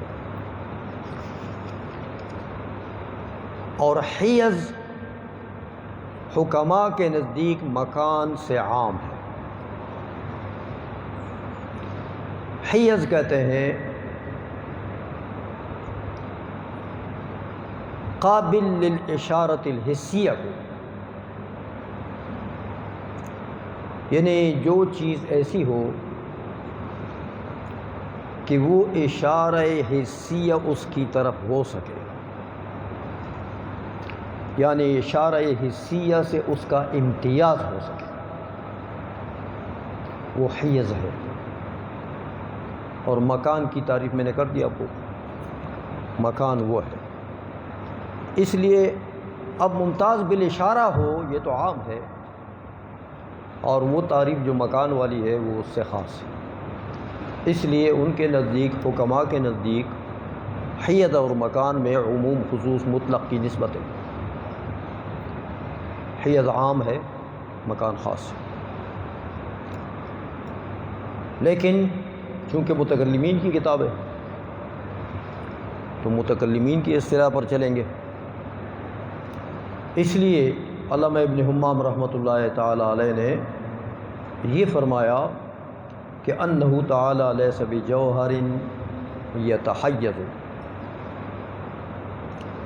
باری تعالی جوہر نہیں ہے کہ وہ متحیز ہو جائے، صاحب حیض ہو جائے، یعنی صاحب مکان ہو جائے، متکلمین کی اصطلاح پر لیں۔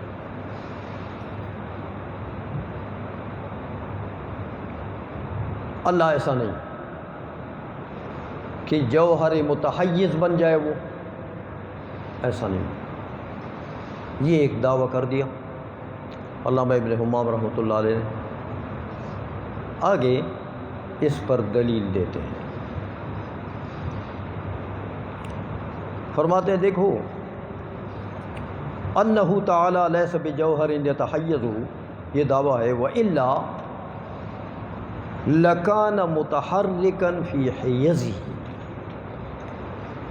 اگر وہ متحیز جوہر ہے تو پھر اپنے حیض میں وہ متحرک ہوگا یا ساکن ہوگا۔ ابھی میں نے عرض کیا آپ سے کہ جسم یا حیض طبعی میں موجود ہوگا یا حیض غریب میں، تو حیض طبعی میں اگر موجود ہے یعنی وہ حیض اس کی طبیعت کا تقاضا ہے تو وہیں مستقر رہے گا، لہذا ساکن ہے۔ حیض طبعی سے طبیعت کا تقاضا نہیں ہے انتقال کرنا کسی اور حیض کی طرف، حیز غریب سے طبیعت کا تقاضا ہوتا ہے حیز طبعی کے طرف انتقال کرنا، تو حیز طبعی کی طرف انتقال اسی کو کہتے ہیں حرکت۔ اسی لیے فرمایا کہ باری تعالیٰ جوہر متحیز نہیں ہے، صاحب حیز نہیں ہے، صاحب مکان نہیں ہے۔ وَإِلَّا لَكَانَ مُتَحَرِّكًا فِي حِيَزِهِ أَوْ سَاكِنًا، اپنے حیز میں یا وہ متحرک ہوگا یا ساکن ہوگا، کہ درمیان میں کوئی واسطہ نہیں ہے۔ میں نے عرض کیا آپ سے وجہ حصر یہی، یا متحرک ہوگا اپنے حیز میں یا ساکن۔ میاں متحرک ہو کہ ساکن ہو، تم پہلے پڑھ چکے ہو کہ وہ ہما حادثان ہیں، حرکت اور سکون دونوں حادث ہیں۔ وما لا يخلو عن الحوادث فهو حادث، ابھی پڑھ چکے ہیں آپ کہ جو محل حوادث ہو وہ حادث ہوتا ہے۔ بما قدمناہ، یہ تو بات ختم ہو گئی ہے کہ جب وہ متحیز، جوہر متحیز ہونا اس کا باطل، کیونکہ یا متحرک ہوگا اپنے حیز میں یا ساکن، دونوں باطل، تو پھر جوہر متحیز ہونا بھی باطل۔ یہ تو دعویٰ ثابت کر دیا مختصر سے دلیل سے۔ لیکن اب ایک شرعی فقہی مسئلہ، اعتقادیات کا ہے اصل میں، لیکن فقہا بھی اس کو نقل کرتے ہیں، کہ فرماتے ہیں کہ کسی حقیقت میں تو باری تعالیٰ آپ نے پڑھ لیا کہ جوہر نہیں ہے، اور ہو بھی نہیں سکتا کہ میاں جوہر اور عرض دونوں ممکن کے اقسام ہیں۔ امور عامہ اگر آپ نے پڑھا ہے میر زائد، تو ممکن کی ہی تقسیم کرتے ہیں جوہر و عرض کی طرف، تو باری تعالیٰ تو واجب الوجود ہے، وہ ممکن نہیں ہے۔ اس لیے ایک شرعی مسئلہ اس کے بعد بیان فرماتے ہیں کہ یہ تو ثابت ہو گیا کہ جوہر کا اطلاق باری تعالیٰ پر نہیں ہونا چاہیے، لیکن اگر کوئی بندہ کر دیتا ہے، فرض کرو، اور ساتھ یہ قید بھی لگاتے ہیں کہ لا کل جواہر فی التحیز و لوازم التحیز، کوئی کہے کہ اللہ جوہر ہے لیکن لا کل جواہر فی التحیز و لوازم التحیز، جوہر ہے لیکن دوسرے جواہر کی طرح نہیں ہے، جیسے دوسرے جواہر جو ہیں وہ ان کو تحیز لازم ہے، ان کو جہت لازم ہے، ان کو احاطہ لازم ہے، یہ ان چیزوں سے تبریہ کا اظہار کرتا ہے، لیکن جوہر کا اطلاق کرتا ہے۔ اگر ایسا کسی نے کیا تو فرماتے ہیں فَإِنَّمَا خَطَأُهُ فِي التَّسْمِيَةِ۔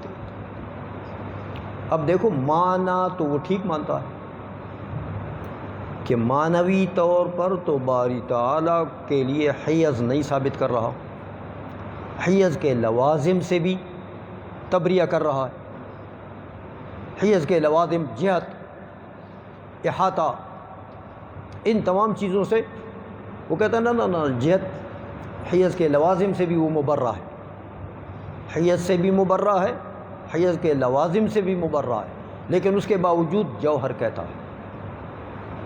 تو علامہ کمال ابن حمام نے فرمایا کہ اس کی غلطی جو ہے وہ لفظی غلطی ہے،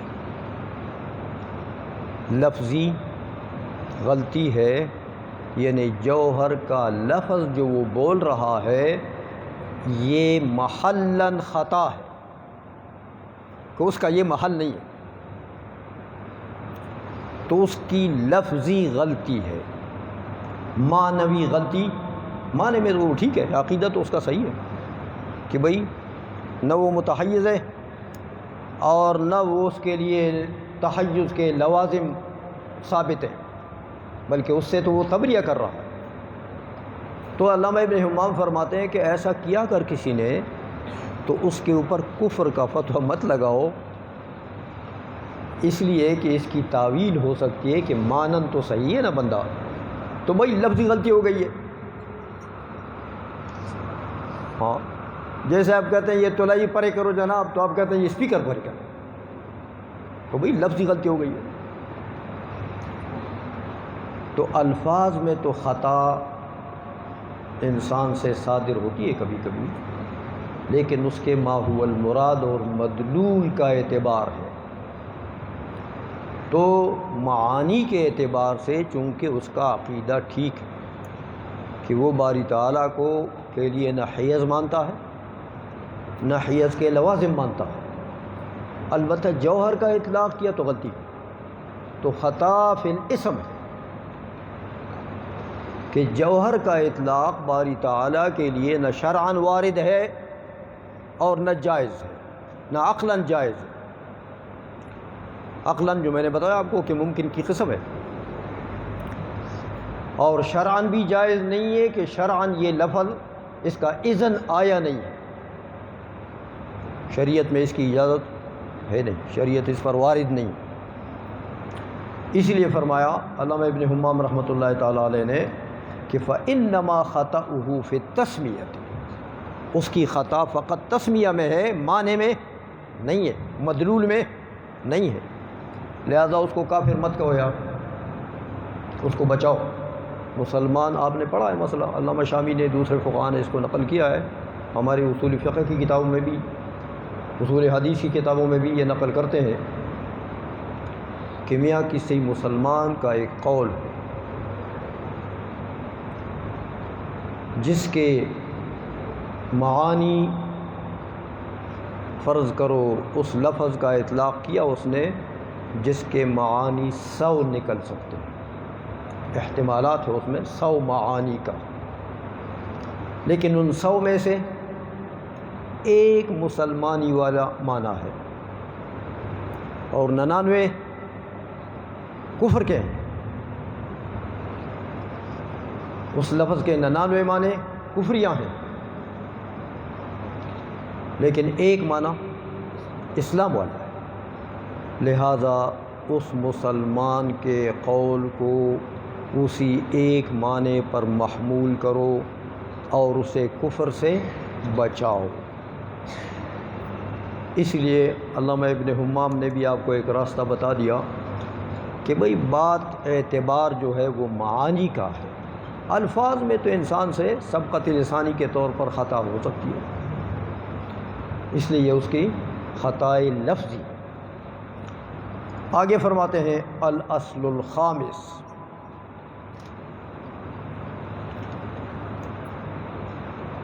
فرماتے ہیں دیکھو میاں انہ تعالی لیس بجسم،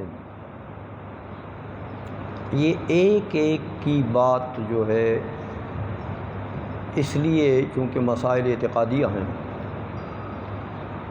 تو تنزیہات جو ہیں صفات سلبیہ ایک ایک کر کے مدلل طریقے سے اس کا سلب ثابت کر رہے ہیں کہ لیس بجسم، باری تعالیٰ کی ذات بابرکات جسم بھی نہیں ہے۔ کہتے میاں متکلمین کے مذہب پر چل رہے ہیں، آپ نے پڑھا فلسفہ میں کہ فلاسفہ تو قائل ہیں کہ جسم مرکب ہے حیولہ صورت سے، اسی لیے فلسفے کی کتابوں میں فصل فی ابطال الجزء الذی لا یتجزا سب سے پہلی فصل ہوتی ہے کہ ادھر متکلمین قائل ہیں کہ جسم مؤلف ہے، مرکب ہے، لیکن اجزاء لا تتجزا سے مرکب ہے، تو متکلمین قائل ہیں اجزاء لا تتجزا سے تالیف کے، ترکیب کے، حکماء فلاسفہ اس کا رد کرتے ہیں۔ تو سب سے پہلے فلسفی کی کتاب جب شروع ہوتی ہے تو فصل فی ابطال الجزء الذی لا یتجزا، تو جز لا یتجزا کو وہ باطل کریں گے تو پھر وہ اپنے مقصود تک پہنچیں گے نا، جو حیولہ کو ثابت کریں گے اور پھر صورت جسمیہ کو ثابت کریں گے اور پھر صورت نوعیہ کو ثابت کریں گے، تو پھر تالیف مانیں گے کہ صورت جسمیہ حال ہے، حلول کرتی ہے حیولے میں، حیولہ اس کا محل ہے، تو حال محل دونوں مل جائیں گے تو جسم بن جائے گا۔ تو وہ تو حیولے تک جب پہنچیں گے کہ پہلے جز لا یتجزا کو تو باطل کریں، اس لیے وہ سب سے پہلے یہ کام کرتے ہیں۔ تو چونکہ متکلمین قائل ہیں کہ جسم مرکب ہے اجزاء لا تتجزا سے، حیولے میولے کو نہیں مانتے متکلمین، اس لیے فرماتے ہیں علامہ کمال ابن حمام رحمۃ اللہ علیہ کہ وَهُوَ الْمُؤَلَّفُ مِنْ جَوَاهِرَ لَا تَتَجَزَّا، یہ جسم جو ہے یہ مرکب ہے اجزاء لا تتجزا سے، جواہر فردہ بھی کہتے ہیں اس کو فلسفی اصطلاح میں، اجزاء لا تتجزا کو، اور اجزاء لا تتجزا بھی کہتے ہیں جواہر فردہ۔ فرماتے ہیں کہ جسم جو ہے وہ متکلمین کے نزدیک جواہر فردہ سے مرکب ہے،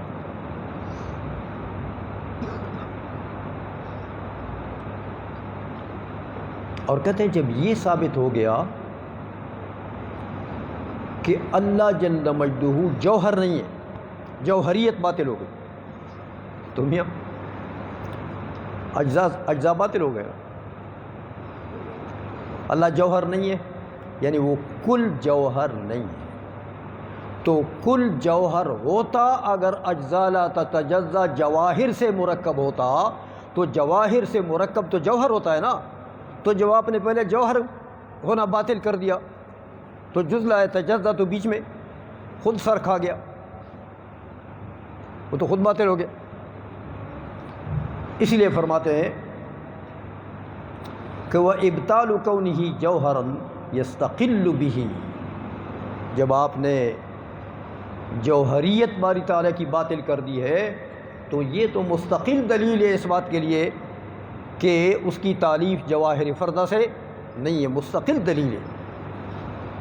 میں نے عرض کر دیا کہ اگر جواہر فردہ سے مرکب ہوتا تو پھر مجموعہ جواہر کو کیا کہیں گے؟ جوہر۔ تو جب مجموعہ جواہر جوہر ہے اور جوہر ہونا باری تعالیٰ کا باطل ہو گیا پہلے، تو پھر اس کے اجزاء جوہر، ہر جز جوہر ہے نا، تو جوہر ہونا باطل ہو گیا، تو جوہر جز ہو یا کل ہو جوہر باطل ہو گیا۔ جوہر کی کوئی حیثیت ہو من حیث انہ جز یا من حیث انہ کل، جب آپ نے مطلقاً جوہر کو باطل کر دیا تو دونوں حیثیتوں سے، دونوں اعتبارات سے وہ باطل ہو گیا۔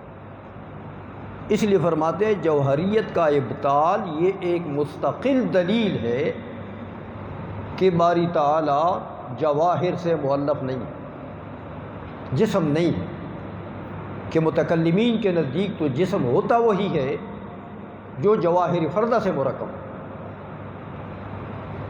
تو آپ نے جواہر کو باطل کر دیا۔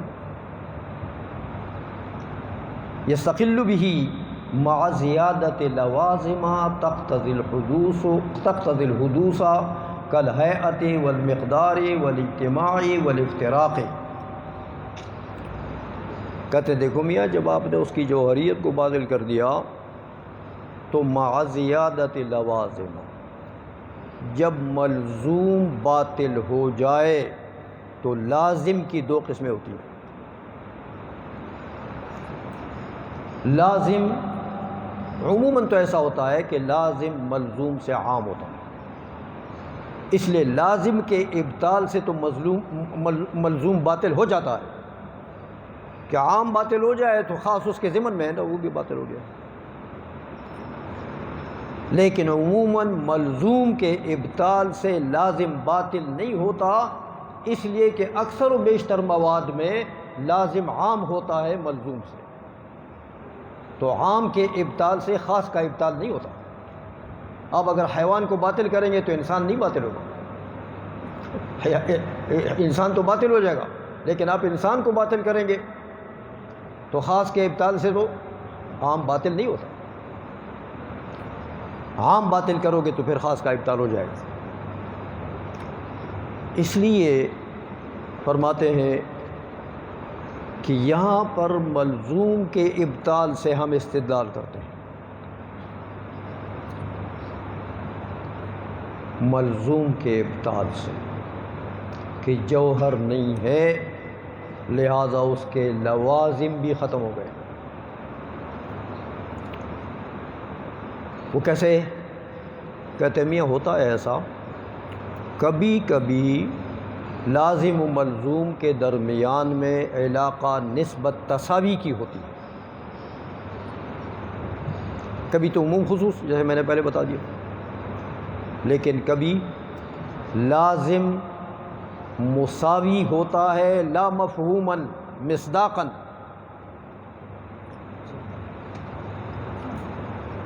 لازم مساوی ہوتا ہے ملزوم کا، اور ملزوم مساوی ہوتا ہے لازم کا. تو احد المتساویین کا ابطال جو ہے وہ دوسرے متساوی کے لیے کافی ہے، اس کے ابطال کے لیے. تو جب ملزوم مساوی ہے لازم کا تو احد المتساویین کو یعنی ملزوم کو آپ نے باطل کر دیا تو بس کام بن گیا. لازم بھی اس کا متساوی ہے لہذا وہ بھی باطل ہو گیا. تو کہتے ہیں یہاں پر ہم اس طریقے سے استدلال کرتے ہیں کہ جب جوہریت باطل ہو گئی تو جوہریت کے لوازم اس کے مساوی ہیں، لوازم مساویہ ہیں، لہذا جوہریت کے ابطال سے اس کے تمام لوازم کا ابطال ہو گیا. اس لیے فرمایا مع زیادت لوازمہ تقتضی الحدوث. وہ جو لوازم تھے جو مقتضی حدوث تھے وہ بھی ساتھ باطل ہو گئے. وہ کیا لوازم تھے؟ کل ہیئت، جوہر کو کوئی نہ کوئی ہیئت تو عارض ہوگی نا. مقدار جسم تعلیمی، مقدار مقولہ کم، کم متصل جانتے ہیں، مقولہ کم جسم تعلیمی کہتے ہیں، مقدار بھی کہتے ہیں. لیکن مقدار کم کی دو قسمیں، کم متصل اور کم منفصل. کم متصل کو مقدار کہتے ہیں، کم منفصل کو مقدار نہیں کہتے، وہ عدد ہے. تو فرماتے ہیں ایک ہے مقدار، یہ بھی جسم کے لوازم میں سے. اجتماع یعنی اجتماع الاجزاء، افتراق، افتراق الاجزاء. یہ جب آپ نے اس کی جوہریت باطل کر دی تو جوہریت کے ابطال سے ان لوازم کا بھی ابطال ہو گیا کہ یہ اس کے مساوی. تو ملزوم مساوی کے ابطال سے لوازم مساویہ کا ابطال ہو جاتا ہے. اب یہاں بھی وہی مسئلہ کہ باری تعالیٰ کا جسم نہ ہونا تو ثابت ہو گیا کہ جوہریت باطل ہے تو جسمیت بھی باطل ہو گئی ہے. لیکن یہاں بھی وہ مسئلہ فرعیہ کا ذکر کرتے ہیں. فرماتے ہیں فَإِن سَمَّاهُ أَحَدٌ جِسْمًا، اگر کسی نے باری تعالیٰ کو جسم کہا، باری تعالیٰ کو جسم کا لفظ بولا تو اب ہوگا کیا میاں؟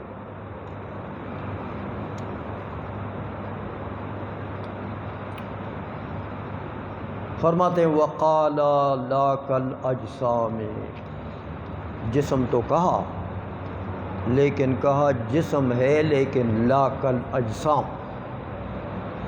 دوسرے جسموں کی طرح نہیں ہے. تو دوسرے جسموں کی طرح نہیں کا کیا مطلب لیتا ہے؟ یعنی فی نفی لوازم الجسمیت،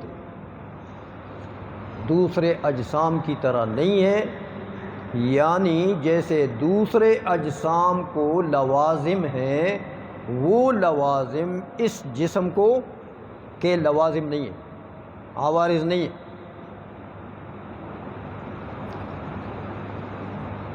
جیسے ابھی آپ نے پڑھا جسم کے یہ لوازم آپ نے پڑھ لیے، ہیئت ہے، مقدار ہے، یہ سب چیزیں ہیں، یا احاطہ ہے۔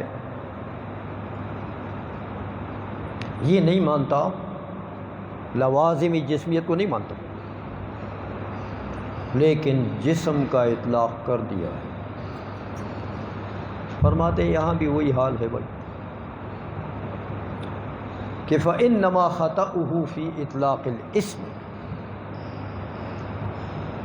کہ اس نے جو غلطی کی ہے وہ اس لفظ کے اطلاق میں غلطی کی ہے۔ لفظ کے کل اولی، جیسے وہ جوہر میں بات گزری کل اولی، وہاں انما خطأہ فی التسمیۃ، یہاں انما خطأہ یہ کل اولی بالاجماع۔ فرماتے ہیں اصل بات یہ ہے کہ باری تعالیٰ کے اوپر جن الفاظ کے اطلاقات ہوتے ہیں، متکلمین کے دو فریق ہیں۔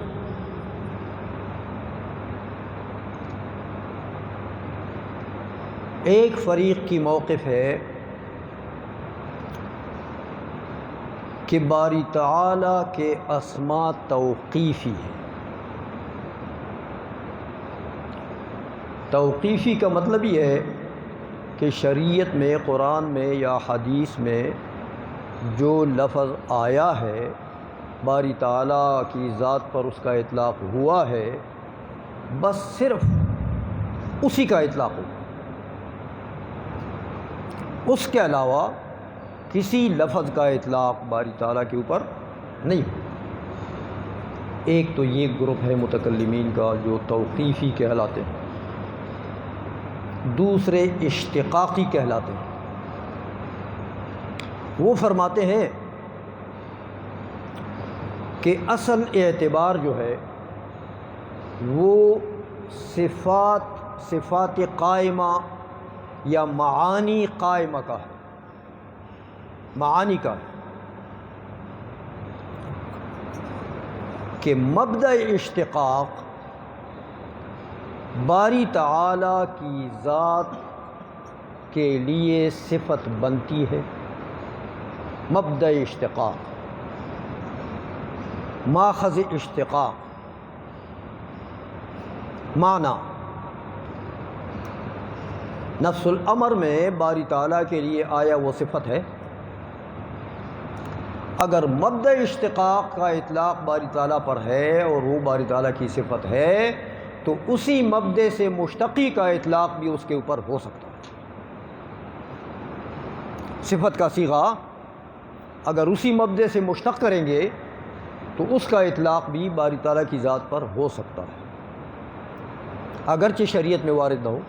لیکن ایک بات ہے، یہ شرط ضرور رکھتے ہیں وہ کہ ایسا لفظ نہ ہو جو موہم نقص ہو، موہم نقصان، موہم عیب نہیں ہونا چاہیے۔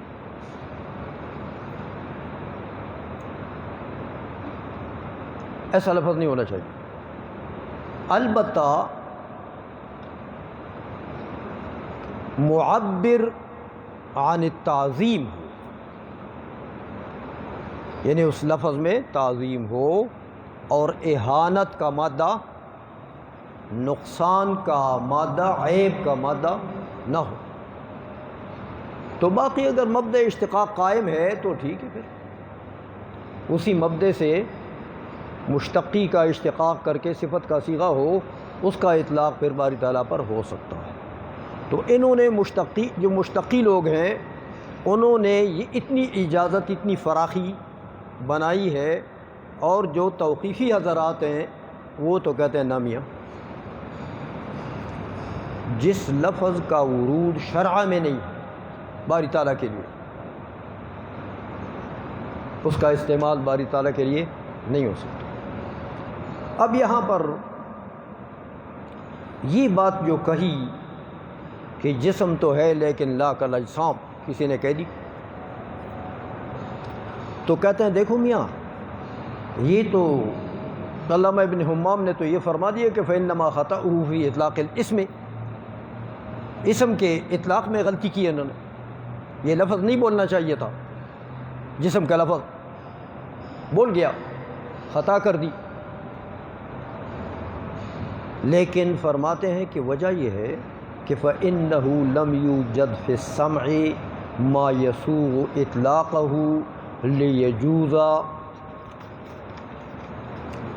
لیجوز قول القائلی بقول القائلین بالاشتقاق فی الاسماء، کہ شریعت میں اس قسم کا کوئی معنی سمع میں یعنی دلائل سمعیہ میں ایسا نہیں آیا۔ فإنہ لم یوجد فی السمع یعنی فی المسموعات، دلائل نقلیہ میں، دلائل سمعیہ میں یعنی قرآن و حدیث میں کوئی ایسا لفظ نہیں پایا گیا کہ جس کے جواز کے لیے اس کو ہم بنیاد بنائیں، ایسا کوئی اطلاق شریعت میں نہیں ہے۔ تو جو مشتقین حضرات ہیں ان کے قول پر ہم اجازت دے دیتے، لیکن کچھ اثر اور کچھ بنیاد تو ہونا چاہیے نا اس کے لیے، وہ بھی تو معنی کو قائم کرنا چاہتے ہیں، مبدأ اشتقاق کا قیام تو وہ بھی ضروری سمجھتے ہیں۔ تو قرآن و حدیث میں ایسا کوئی لفظ تو ہوتا کہ بھائی اس کا معنی، جسم کا معنی یہ باری تعالیٰ الیاذ باللہ کی ذات سے اس کا قیام ہے، یا یہ باری تعالیٰ کے لیے صفت ہے، ایسی کوئی چیز اگر وارد ہوتی تو اہل اشتقاق کو پھر اجازت مل جاتی کہ چلو بھائی تم مشتقی کا اطلاق کر دو، لیکن ایسا تو ہے نہیں۔ وَلِأَنَّ شَرْطَهُ بَعْدَ السَّمْعِ أَلَّا يُوهِمَ نَقْصًا، کہ اہل اشتقاق کے نزدیک بھی یہ دو چیزیں شرط ہیں، ایک یہ کہ مبدأ اشتقاق کا ثبوت ہو دلائل سمعیہ میں، اور دوسری یہ چیز کہ وہ لفظ موہم نقص نہ ہو، موہم عیب نہ ہو۔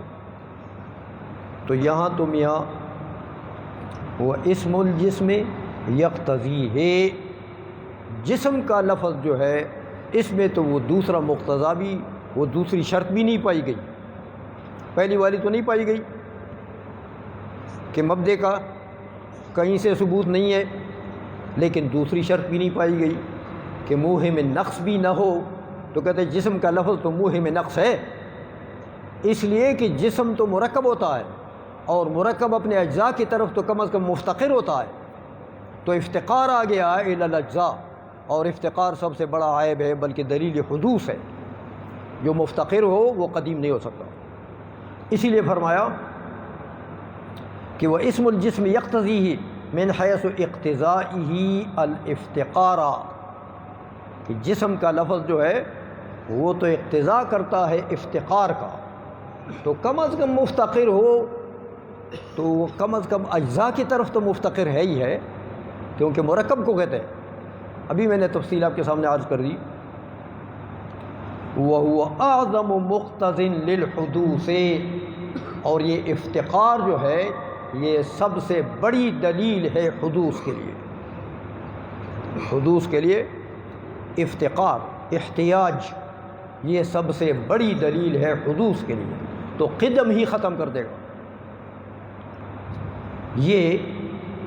وَهُوَ أَعْظَمُ مُقْتَضٍ لِلْحُدُوثِ فَمَنْ أَطْلَقَهُ، اب حکم بتاتے ہیں، فَمَنْ أَطْلَقَهُ فَهُوَ عَاصٍ، جس نے جسم کا اطلاق کیا فَهُوَ عَاصٍ، گناہگار ہے، کہ وہ دو شرطوں سے اہل اشتقاق نے جواز کا فتویٰ دیا تھا، لیکن وہ دونوں شرطوں میں سے تو کوئی بھی شرط نہیں پائی گئی، لہذا اس کا تو مطلب یہ کہ وہ اپنے خواہش نفسانی کو پورا کرنا چاہتا ہے، جسم کا اطلاق کر کے شریعت کے تقاضوں کو اس نے ملحوظ نہیں رکھا، تو لہذا فہو عاصٍ، عاصی ہے۔ بل قد کفرہ بعضهم، بلکہ بعض جید علماء نے اس کی تکفیر بھی کی ہے کہ جو جسم کا اطلاق کرے گا باری تعالیٰ پر وہ دائرہ اسلام سے خارج ہو جائے گا۔ علامہ کمال ابن حمام فرماتے دیکھو عاصن کا لفظ تو عام ہے، کافر بھی عاصی ہوتا ہے نا بھائی، کفر خاص ہے، عصیان عام ہے، تو عاصی تو ہے ہی ہے، لیکن اس خاص کا اطلاق بھی بعض علماء نے کفر کا اطلاق بھی کیا ہے کہ جو جسم کہتا ہے وہ کافر ہے، دائرہ اسلام سے خارج ہے۔ علامہ ابن حمام رحمۃ اللہ علیہ فرماتے ہیں یہ تیسرے طبقے کے مجتہد ہیں، کم از کم بعض علماء تو اس کو اصحاب ترجیح سے شمار کرتے ہیں، لیکن اصل مقام ان کا تیسرے طبقے کے اجتہاد کا ہے۔ فرماتے ہیں میرا فتویٰ یہ ہے کہ وہ ہوا اظہر، یہ کفر کا فتویٰ اظہر ہے من فتوۃ العصیان، عصیان کے فتوے سے کفر کا فتویٰ اظہر ہے۔ کہ دلائل آپ نے سن لیے کہ میں جسم بولو گے تو جسم بمانا مرکب من الاجزاء، اجزاء فردہ سے مرکب، تو جو مرکب ہو وہ اپنے اجزاء کی طرف مفتقر ہوتا ہے، اور افتقار من اعظم دلائل حدوث ہے، لہذا آپ نے تو قدم ہی ختم کر دیا باری تعالیٰ کو، اس لیے فرماتے ہیں وہ ہوا اظہر، یہ کفر کا فتویٰ دینا میرے نزدیک ہو یہ اظہر ہے بنسبت عصیان کے فتوے کے۔ کہتے ہیں اس کی وجہ یہ ہے کہ دیکھو ایک بندہ ہے جو مکرہ نہیں ہے، حالت اکراہ میں نہیں ہے، مضطر بھی نہیں ہے، مختار ہے، صاحب اختیار ہے، تو میاں صاحب اختیار ہے اور اس وقت میں اس کو علم بھی ہے کہ بھئی یہ جسم جو ہے یہ تو اجزاء سے مرکب چیز کو کہتے ہیں،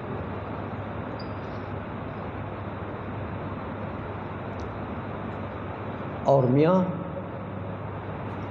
تو جسم کے لفظ میں تو باری تعالیٰ پر کریں گے تو یہ نقصان اور عیب سے عبارت ہے کہ یہ مقتضی افتقار ہے، تو افتقار تو عیب ہے، اس لیے اس کے باوجود کہ یہ جانتا ہے مختار بھی ہے، مکرہ بھی نہیں ہے، مضطر بھی نہیں ہے، اور جانتا بھی ہے کہ یہ لفظ مشعر للنقیصہ ہے، جانتا بھی ہے، اس کے باوجود بولتا ہے، تو یہ تو باری تعالیٰ کا استخفاف ہے، باری تعالیٰ کی توہین ہے، تو توہین باری تعالیٰ کے کفر میں کیا شک ہے؟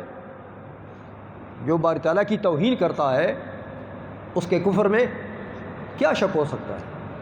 اس لیے یہ اظہر کے لیے دلیل دے دی کہ میرے نزدیک کفر کا فتویٰ اظہر ہے، اور اس کی یہ دلیل ہے فَإِنَّ إِطْلَاقَهُ مُخْتَارًا، کہ لفظ جسم کا اطلاق کوئی کرے حالت اختیار میں، نہ اضطرار اور اکراہ میں، بعد علمہ بما فیہ من اقتضاء النقص، اس کو علم بھی ہے کہ جسم کے لفظ میں اقتضاء نقصان ہے، اس کے باوجود کرتا ہے، تو یہ تو استخفاف، یہ تو باری تعالیٰ کی استخفاف اور توہین ہے۔ اس لیے میاں توہین باری تعالیٰ جو کرتا ہے قصداً عمداً اختیاراً، تو اس کو کافر کے علاوہ کیا کہیں گے؟ اس لیے علامہ ابن حمام نے فرمایا کہ یہ کفر کا فتویٰ اس کے اوپر دینا میرے نزدیک یہ اظہر ہے عصیان کے فتوے سے۔ دیکھیں فقہا اللہ ان کی قبروں پر رحمت نازل فرمائے ڈھیلا ڈھالا فتویٰ بھی دیتے ہیں. فقہا ایسا کرتے ہیں کبھی ڈھیلا ڈھالا سا فتویٰ، لیکن اس کا معنی یہ نہیں ہوتا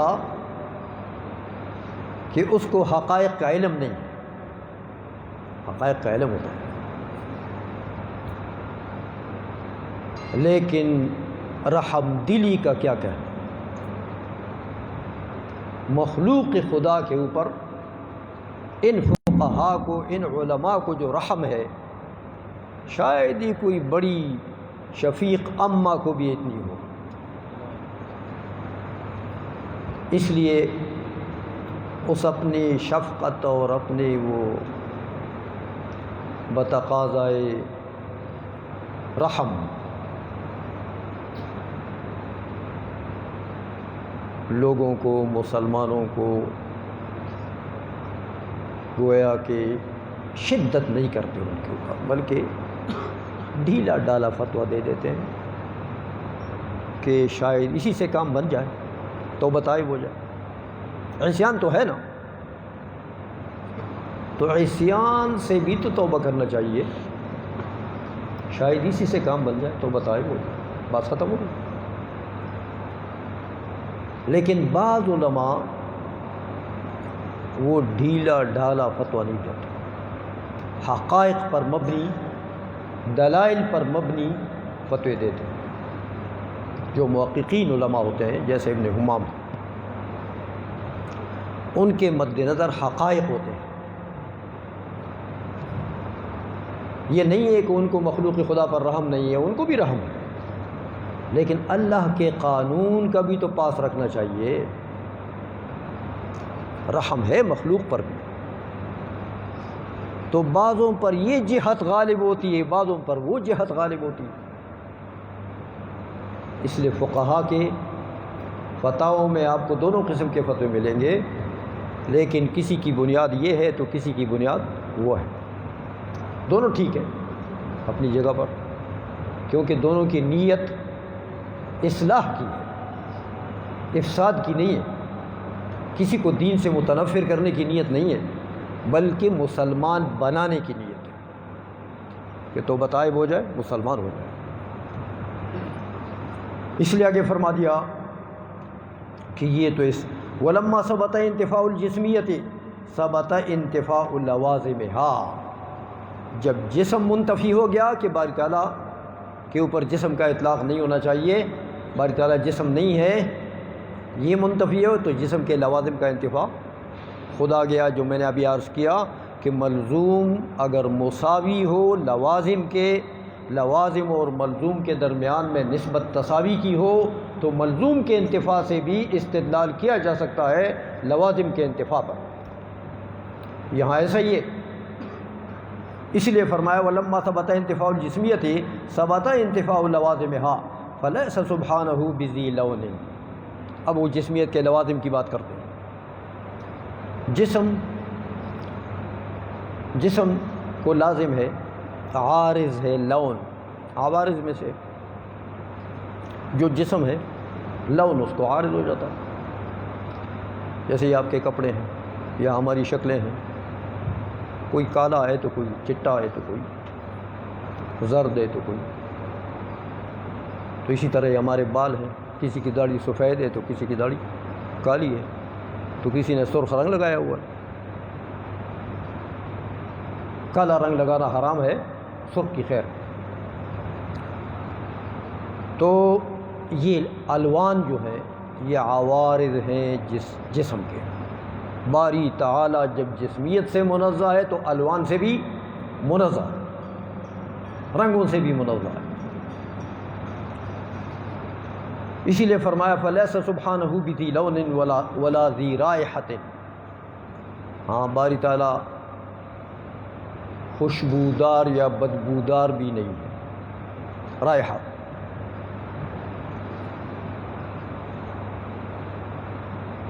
کیونکہ رائحہ اجسام کے لوازم میں سے. یہ جو آپ عطر میں خوشبوئی پاتے ہیں تو آپ کا عطر جو ہے وہ جسم ہے. یا آپ یہ لونگ میں ایک خاص خوشبوئی پاتے ہیں تو لونگ جسم ہے، تو یہ جسم کے عوارض میں سے یہ روائح۔ ولا ذی صورت، اور جسم کو میں نے ابھی عرض کیا کہ جسم کو ایک نہ ایک ہیئت اور شکل لازم، تو باری تعالیٰ اشکال سے بھی منزہ۔ ولا متناہن، جسم جو ہے یا متناہی ہوگا یا غیر متناہی ہوگا، لیکن کائنات کے اجسام سارے متناہی۔ متناہی بمعنی یہ نہیں کہ آپ اس کو شمار کریں گے، شمار والی بات نہیں، متناہی فلسفی معنی میں ہے، یعنی جو محصور بین الحاصرین، جس کی ابتدا بھی ہو انتہا بھی ہو۔ تو کائنات ایسی ہے نا، کان اللہ ولم یکن معہ شیء،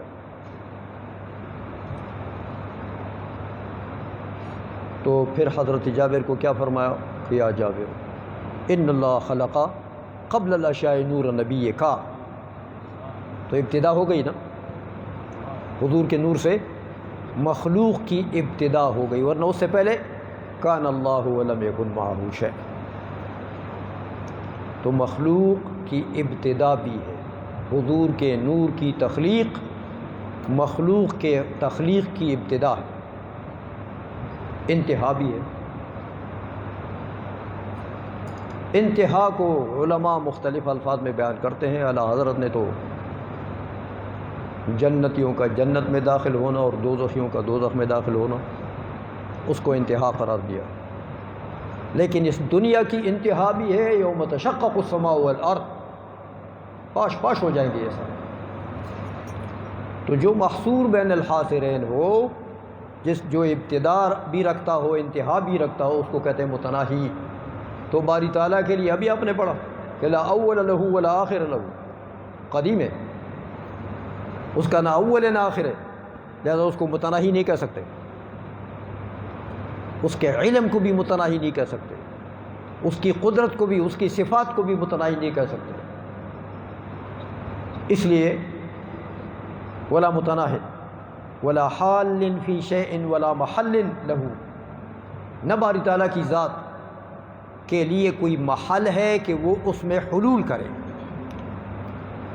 باری تعالیٰ کی ذات کسی میں حال نہیں ہے، یعنی اس کے لیے کوئی محل نہیں ہے کہ وہ اس میں حلول کرے، اور نہ وہ کسی چیز کے لیے محل ہے کہ دوسری شے اس میں حلول کرے۔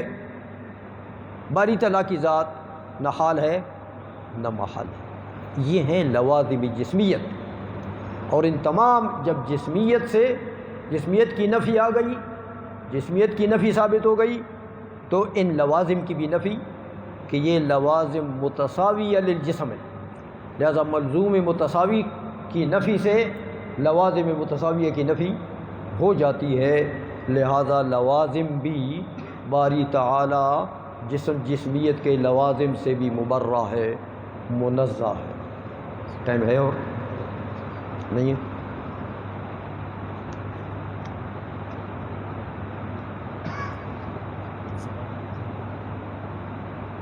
ہاں ٹھیک ہے، تو پھر یہ ٹائم تو اتنا نہیں ہے، سوالات کے لیے کوئی اگر پوچھتا ہے سوالات کے لیے دے دیں،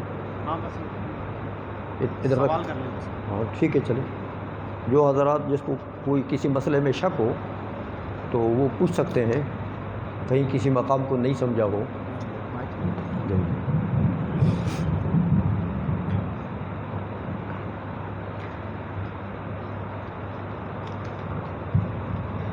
آپ مجھ سے سوال کرنا چاہیں تو مجھ سے سوال کر لیجیے گا۔ سب سے پہلے ہمیں میرا سوال ہے جی، یہ جو قائلین کا اشتقاق فی الاسماء ہے، جی، تو کیا اس مذہب پر استوا سے مستوی مستنبت کر کے اور جو لوازم ہیں اس کی تجدید کر کے کیا اللہ تبارک و تعالیٰ پر یا مستوی کا اطلاق جائز ہے؟ اشتقاق کے حال اپنے معنی میں جائز نہیں ہے، تعویل میں جائز ہے، استوا بمعنی استیلا لیں گے تو مستوی بمعنی مستولی، یہ جائز ہے کہ باری تعالیٰ قادر ہے، مقتدر ہے۔ اس معنی میں اس تعویل سے علماء نے اس کو جائز رکھا ہے۔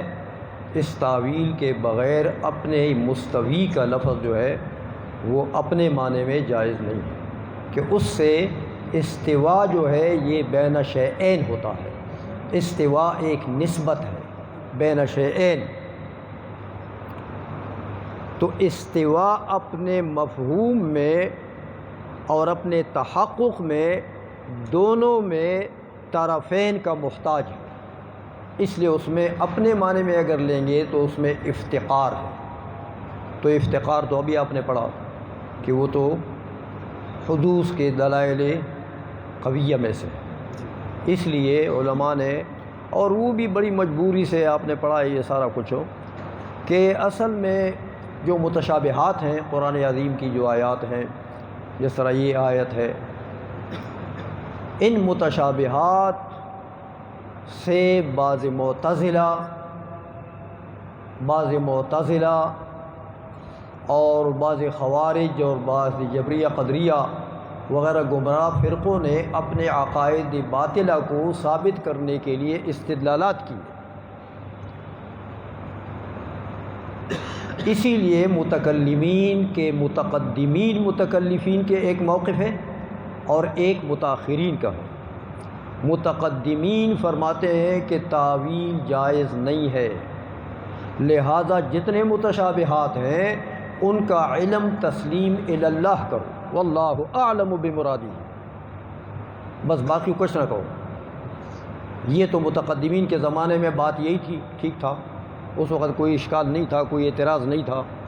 لیکن بعد کے زمانے میں، متاخرین کے زمانے میں، چونکہ اس قسم کے لوگ آئے جنہوں نے متشابہات سے اپنے باطل عقیدوں پر استدلال کیا، اب متاخرین متکلمین جو ہے وہ مجبور ہو گئے کہ بھئی اب ان کا تو منہ بند کرنا چاہیے کہ بھئی استوا کا یہ معنی نہیں ہے جو تم لے رہے ہو، کہ الیاذ باللہ بعض نے کہا ہے نا کہ باری تعالیٰ جو ہے وہ کرسی پر بیٹھا اور بالکل مستوی ہو گیا۔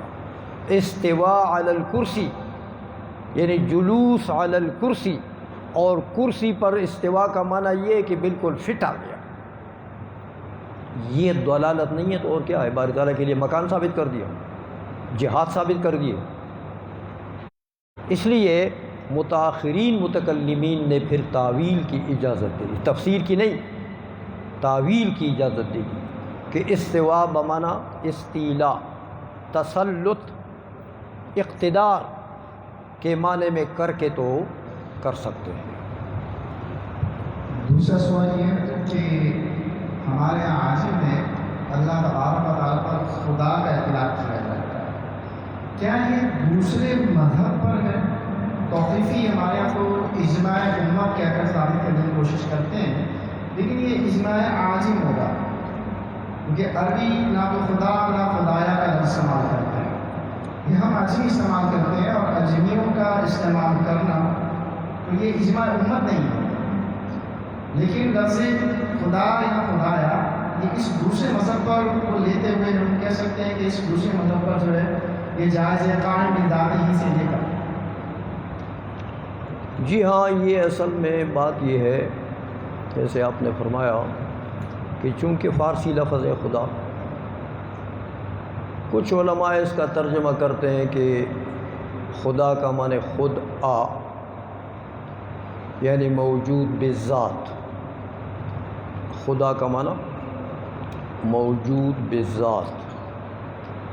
تو اس معنی میں اگر لیں گے تو اطلاق پھر صحیح ہے کہ عربی میں موجود بالذات کا اطلاق تو ہے نا باری تعالیٰ پر، اللہ موجود، تو موجود ان کا پھر یہی ہم کہتے ہیں نا، موجود بالغیر تو نہیں ہے، موجود بالذات ہے۔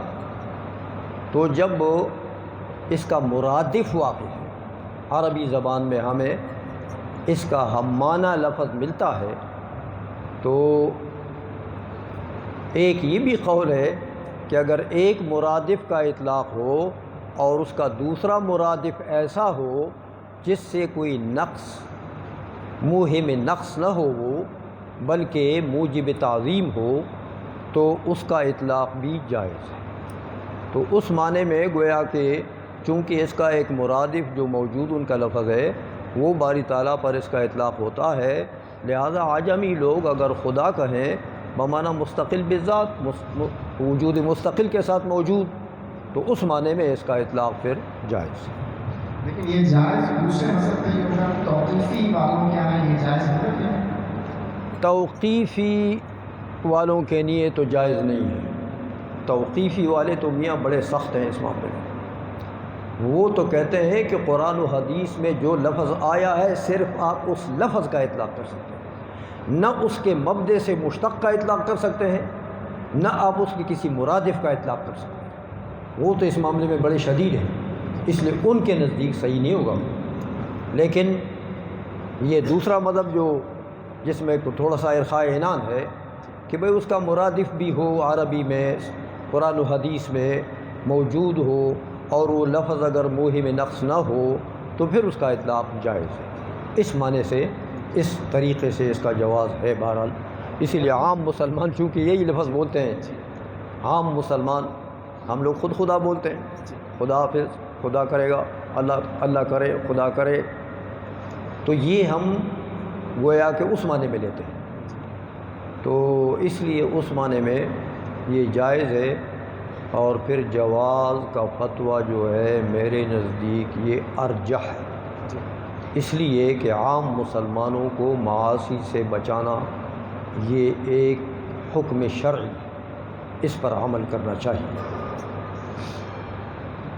یعنی جس طرح ہمارے فقہ کے اندر ایک جمہور کا قول ہے غیر جمہور کا، اور غیر جمہور کے قول پر ضرورت کی وجہ سے یا حرج کی وجہ سے یا بلوے کی وجہ سے ہو سکتا ہے، فتویٰ دیا جا سکتا ہے، اسی طرح اسی پر ہوگا۔ اور کئی ہمارے یہاں ایسی سنگیوں کے یہاں اللہ پہ سائیں کا اطلاق کیا ہے، اور تقریباً سنگیوں کو سمجھانا مشکل ہوگا کہ اللہ کے اسماء توقیفی ہوتے ہیں، تو کیا سائیں کو کسی کا متفرق کر سکتے؟ جو اصل میں ہر لغت والوں کے لغت کا اعتبار ہے، کسی کی لغت میں دوسرے لغت کا اعتبار نہیں ہوتا، اور آپ نے پڑھا ہے یہ معقولات میں کہ بعض مسائل ایسے ہوتے ہیں کہ وہ لغات سے نہیں ثابت ہوتے، اور بعض مسائل ایسے ہوتے ہیں جن کا دار و مدار لغات پر ہوتا ہے۔ اس لیے یہ مسئلہ ایسا ہے کہ اس کو جو اہل لغت جو لفظ اطلاق کرتے ہیں ان کے لغت میں اس کا کیا معنی وہ لیتے ہیں، تو اگر وہ ایسا معنی لیتے ہیں جس میں کوئی موہم گویا کہ عیب نہیں ہے، موہم نقص نہیں ہے، اور وہ اطلاق ان کے لغت میں عام ہے، تو اس پر جواز کا یہ فتویٰ دے دیا جائے۔ آپ پوچھتے ہیں وسیم صاحب، آپ پوچھیں جی، شاید فرمائیں گے کچھ؟ اچھا دعا فرمائیں پھر، اور اسپیکر دے دیں حضرت۔ الحمدللہ رب العالمین، سیدنا محمد صلی اللہ علیہ وسلم،